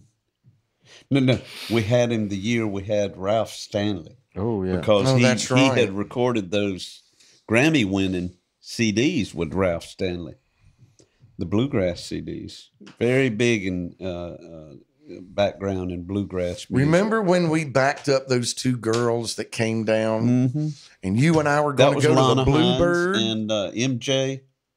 I don't know the other girl. MJ Potts. I guess Mary Jane Potts, but Lana Hines. That's once right. Again, I mean, she came in 2002 as a backup singer for Walter Egan and the Brooklyn Cowboys. Then we had her back in 2003 as the headliner. That's right. And we learned backed her up songs and backed her up. in that bus. And that now the night of the bus would have been around 2008 or 9. Yeah. Out at the fairgrounds, and they were called Meridian, I believe. That's was right. the name of the Meridian. the duo, and they sent us the songs. And we learned them, and then we sat on that RV behind the stage, that big old. That's right. God Almighty, Tony, what's that was up? a big old. Yeah, I believe it was. He had loaned it to Stephen Dixon or something like that. It's like a backstage. It was RV. nice. Yeah, It was man, way that was cool. nice. And I'd lost my voice. I couldn't do shit. But that was. But you could play guitar. I did, and back I them remember up. I We all started off. backed them up. I had my capo on the wrong fret or something, Oh, or did it you? was strung down to an open D or something, and we started a song, and it was just like it all fell apart because of my tuning. I was in a bad way that weekend, though. I was tired and wore out, sick. A lot of work in that bus trying to get their songs right. Yeah. A lot It of was work. good. But It we was got fun. it. We did do a decent performance Yeah. with them. Then they talked about us Lana going to the Hines. Bluebird and backing them up. And Oh, we were gonna go to yeah, the yeah. Bluebird. Yeah, and it was all about the Bluebird and the We Bluebird. went back and by the way, the into Bluebird. emails with them on that. And you and I never were going to go. materialized. We were going to yeah. go. And we did not. Never panned out. Lana ended up singing on our version of A Song for You that we did in Nashville There you on go. the first album. Another full circle moment. Comes right back Dwellers around. at the House of David recording. That's right. What was the name of that CD? Self-titled Pine Box Dwellers. It's the one with the wood Yeah, the engraving. The word engraving on the front cover. Yeah. Well, and I've recorded albums with you. I've recorded albums with you. And then we did the Newfanglers thing. Yep. I remember at one point we were talking about a new Newfanglers thing where it was going to be about these cowboys that had to rob a bank and Cowboy you know, record. like a cowboy, like A Western. out, movie. like almost like Newfanglers story, but in 18 or whatever 17, Right. 15. Yeah. You know, and robbing robbing shit for a living and then being on the run Yeah. and that life of being on the run. Hell, And there's a good idea there. There is a damn wrote good about premise. 4 or 5 songs. I mean, we were seriously, me and you and Levi Lowry were messaging each other in group messages and said, all right, I've got a song about a gun. I've got a song about Is jail. that when you wrote the Four Horsemen song? Or is that? No, well, it might have been around the same time, but I remember specifically talking with you and Levi and saying, let's do a Western theme. And I don't know where it came from. I was just writing songs, stagecoaches, Right? There's a lot there. 1 Mississippi, 2 Mississippi, Yeah. 3 Mississippi, 4. That song came out of that. And there was several songs that came out of that, but we just never did get it off the ground, you know. I remember It's talking to both y'all about, I'd come up with an idea, like a premise to a tune about being on the train, something about being on the train and running from the law. And this kind of thing was going on. It was like all about, you know, running from the law, being on that, you know, and thinking about like, man, I'm on the back of this train shooting for my life. And where I really want to be in my mind is at home with that wife and the kid, and we're cutting the butter biscuits up and, you know, making a stew or whatever, you know, but yet, nope, I'm not doing that right now. You know, as the bullets are whizzing by. Just trying to stay alive. Right. And we were going to come up with this whole, the Western life, or I don't know what the hell it was going to be, but there's a good premise there. There is a good premise there. The reason we were trying to go so grand is the first album was a concept album. And it's like, where do you go from the first album being a concept album? You got to do another concept at that point. And I don't remember. The thing about it is, you probably don't. You probably don't. But like, you know, it's just it gets in your head. That's the old sophomore slump that they talk about. I mean, in all of these bands. Not that it made a big splash, you know, as far as. Well, not that Newfanglers did, but it did in a way. But it did, but. You know, without being on a label, without being any distribution, without, you know, one of those underground subculture things, unknown type things, you know, it did make its way around. Yeah. And into a lot of people. But it was so good as what it was. It's like, you don't want to screw up the name by putting out something shitty. Yeah, of course not. I remember Paul telling me the story and the premise about the actual Newfangler story, and looking around, like he didn't really want to tell me about it, man. You know, it's just, I don't really want to tell you about this. There's a reason for that, and there's a reason for all that, and I get it. But it was like, you know, I remember saying something like, it's like Dragnet, man. The numbers, you know, the names have been replaced, and these people are, you know, it's not, you're not using the same, all that. And he's like, I know, but you just don't understand. It's hitting close to home, man. And at gigs, I remember it being at gigs with him, and there was this almost that, like he's looking out in the audience and yet ducking down at the same time or something. And I'm like, man, you're tripping me out, dude. You never know, man. You never know. Okay. I mean, I guess you do never know, but really, nobody's going to know any of this. It was amazing how much those folks that the story was written about did know. They knew. Did everything. They find out? Oh, they knew everything that was going along. Oh, they did. They heard did. all about the record and everything. Yeah. They purchased the record. Did they really? I know. I think some of them did, and then there was one of the old boys that walked into the store one day. Some old skinny guy from Brantley County said, "Yeah, I was one in the car that day that the old boy got his ass beat by the twins." Wow. He said, I was laying in the back seat of the floorboard fearing for my life, you know. Dang. You know, damn, that's crazy. And the 16-year-old son went and cut donuts in the yard. He had friends in the car with him. Well, and this guy was one of those friends? He was one of those friends. He says, I was right there that day. Most of them, I don't think they got pissed off. I think they got like, well, damn, that's pretty damn cool. Like they got some really? credibility. Okay. Some of them did. Some of them felt like, well, I think the biggest thing was, hell, they're making money off of our misfortune. What I would have thought. Do you know this for a fact? I did hear that. I did hear somebody got pissed. Was saying, well, what the hell? This is our story. We didn't know this. Are we going to get anything out of this kind of deal, you know? Wow. Somebody had.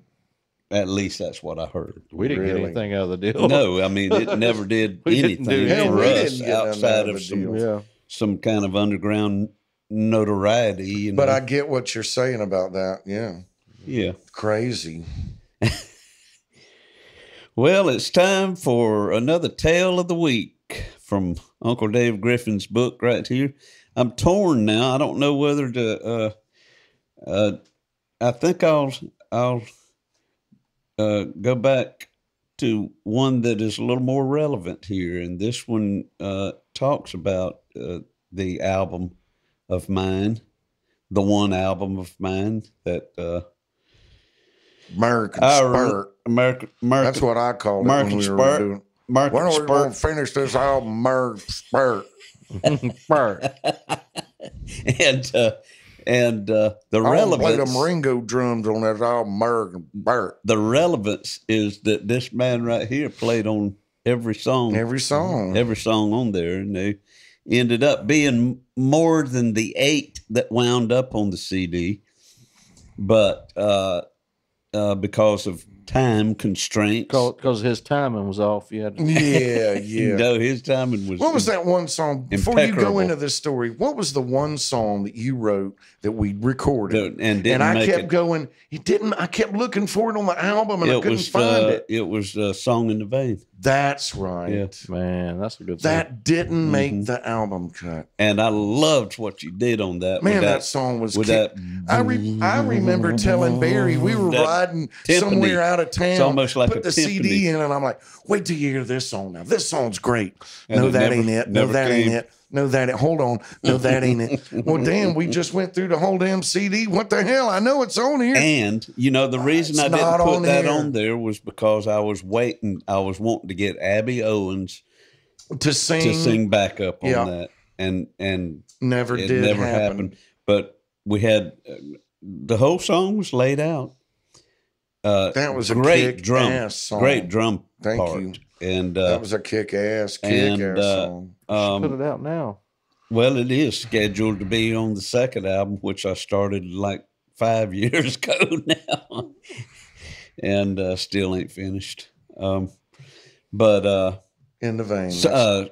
Scotty Nicholson played one of those old church organs on that song. That's Song in right. the Vein, on the one that you played on back Right. in 2010. Right. That'll be on some kind of a Something soon. archive album.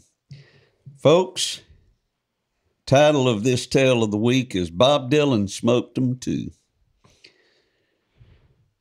And a line from I Can't Get No Satisfaction, but he can't be a man 'cause he doesn't smoke the same cigarettes as me.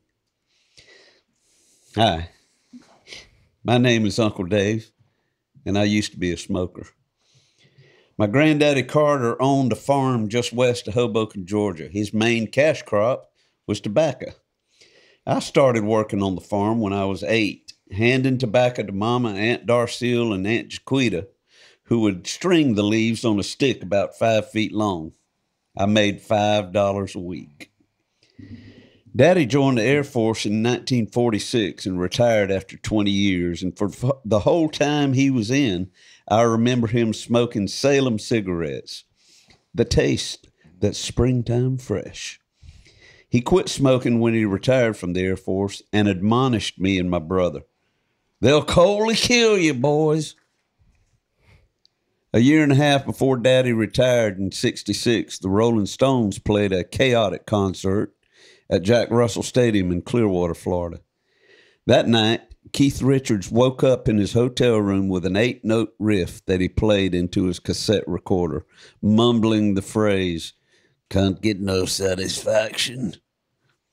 A day or two later, while lounging around the hotel pool, Mick Jagger wrote the lyrics in 10 minutes. A folksy version of the song was recorded May 10th, 1965 at Chess Studios in Chicago. 2 days later at RCA Studios in Hollywood, I Can't Get No Satisfaction was recorded again with the definitive fuzz-tone guitar riff that Richards had dreamed up only a week earlier. It was the Stones' first #1 hit in the United States. I never took cigarette smoking seriously, dabbling with them in college. As I grew older, I considered myself a seasonal smoker. As soon as beach weather rolled around, I'd drink a beer and light one up. When I caught that inevitable first cold of the winter season, I'd put them down.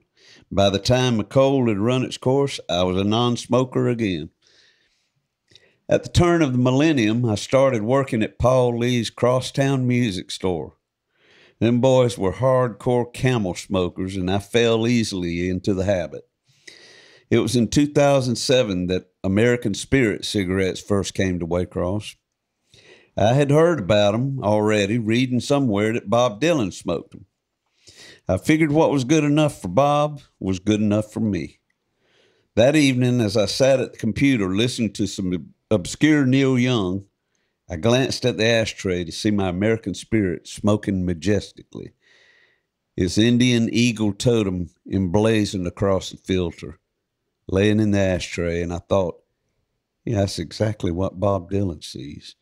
So, with two of my most adored artists already in the room, sonically and spiritually, what better time to try to write a song? What followed on my yellow legal pad was a cosmic stream of consciousness songwriting experiment that a lot of folks tell me is their favorite song of mine.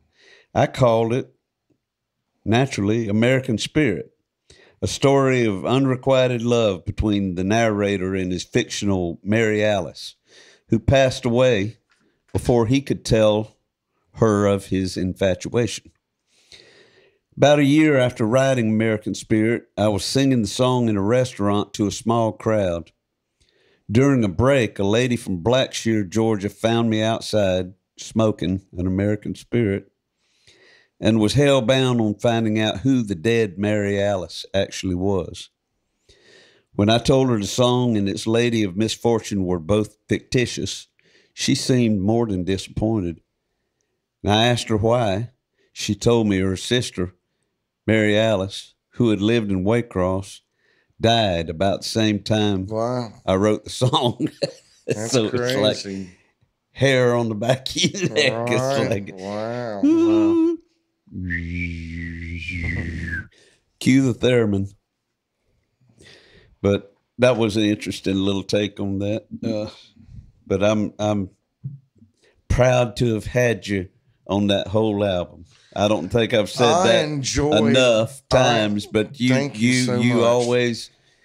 I never had no doubt that you were going to be on it. It was like, who am I going to get, to back my songs up on my first and only CD at the time. And we recorded in about a week or several days. It was pretty It was just quick. over the Christmas holidays. It was almost too damn quick. For John Pope, Brandon Doty. Yeah. We're coming back to Waycross for the holidays. And we had to record it in that And you time. came from Brunswick.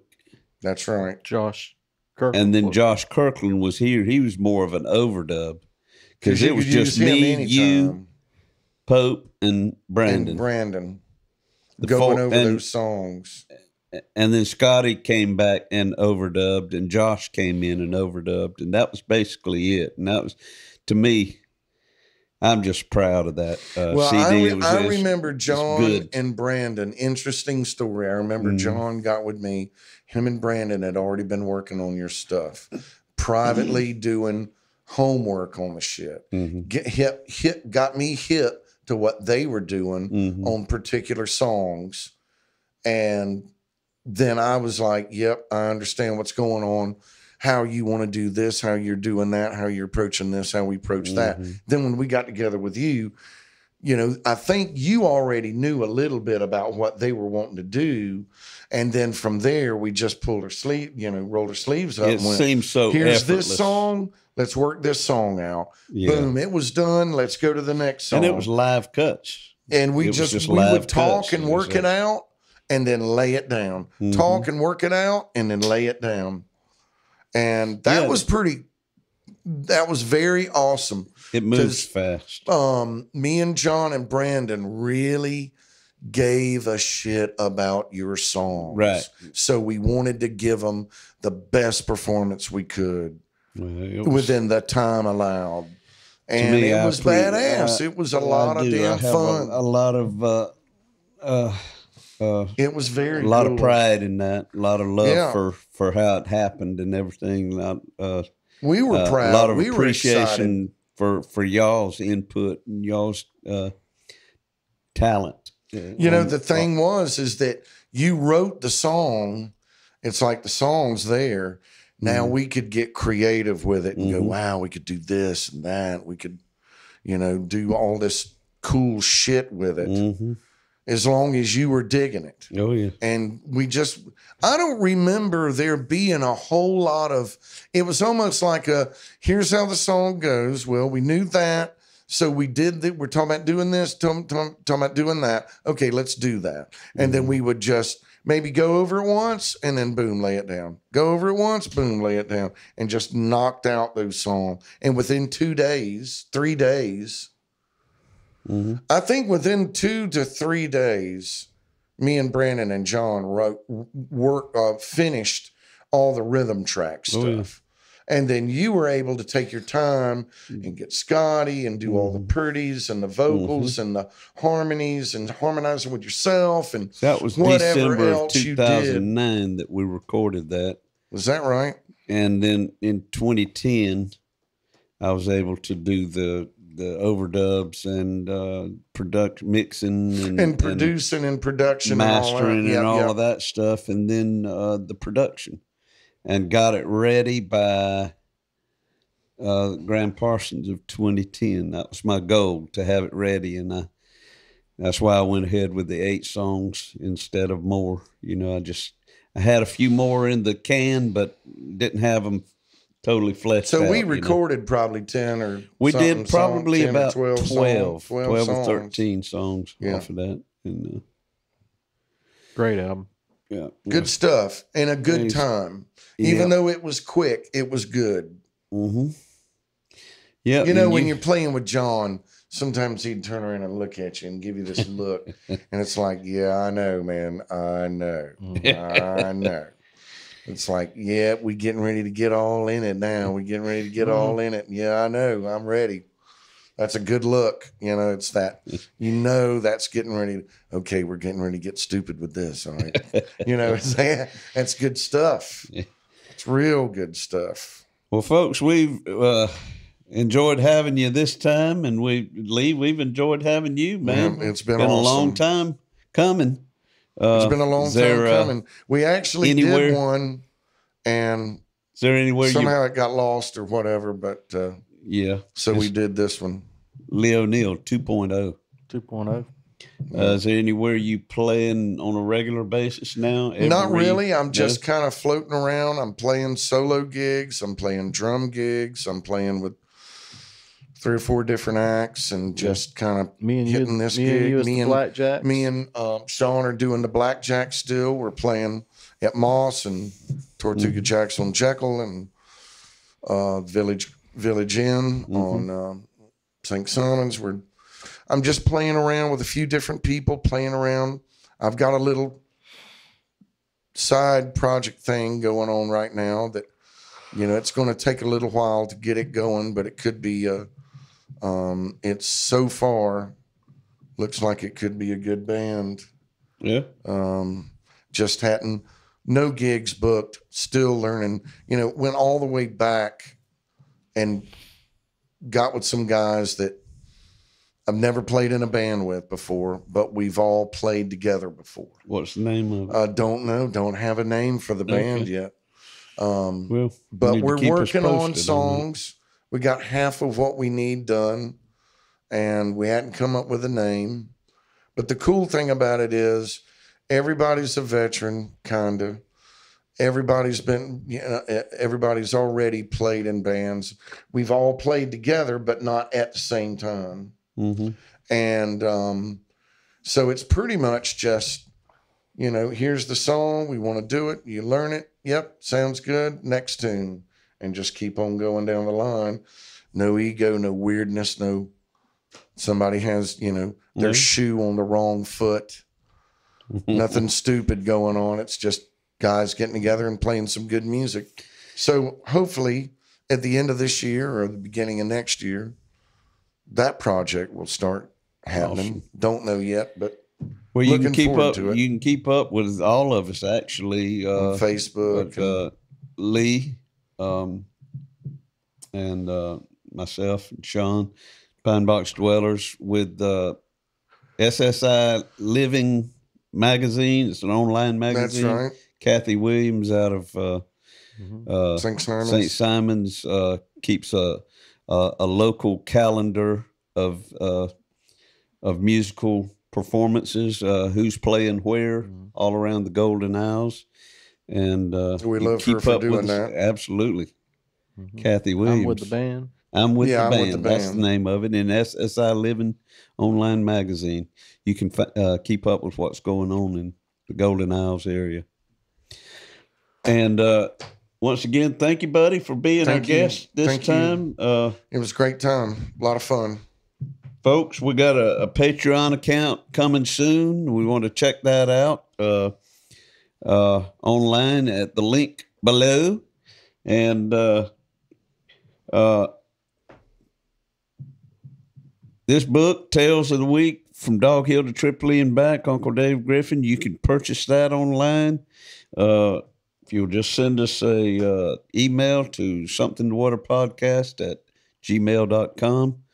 The American Spirit CD that we were talking about tonight, any of Sean's Pine Box Dwellers original CDs. Or if you have any questions or anything you want us comments, to talk about or whatever, we can address it. We'd love to have you. Keep them cards and letters coming. Like, rate, subscribe, share. And keep watching Something in the Water. We'll see you next time. When the cold black water finds its way across through your veins, it just might seal your fate.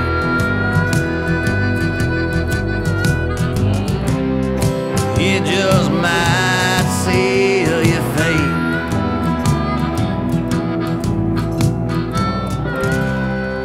It just might seal your fate.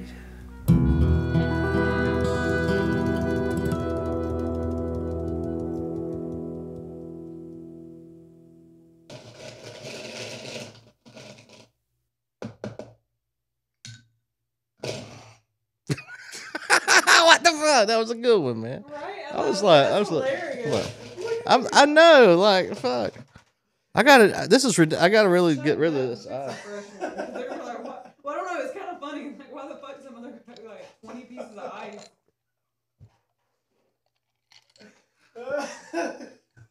Just dump it back in here. It's just me drinking this shit. That was kind of funny to have. Oh no.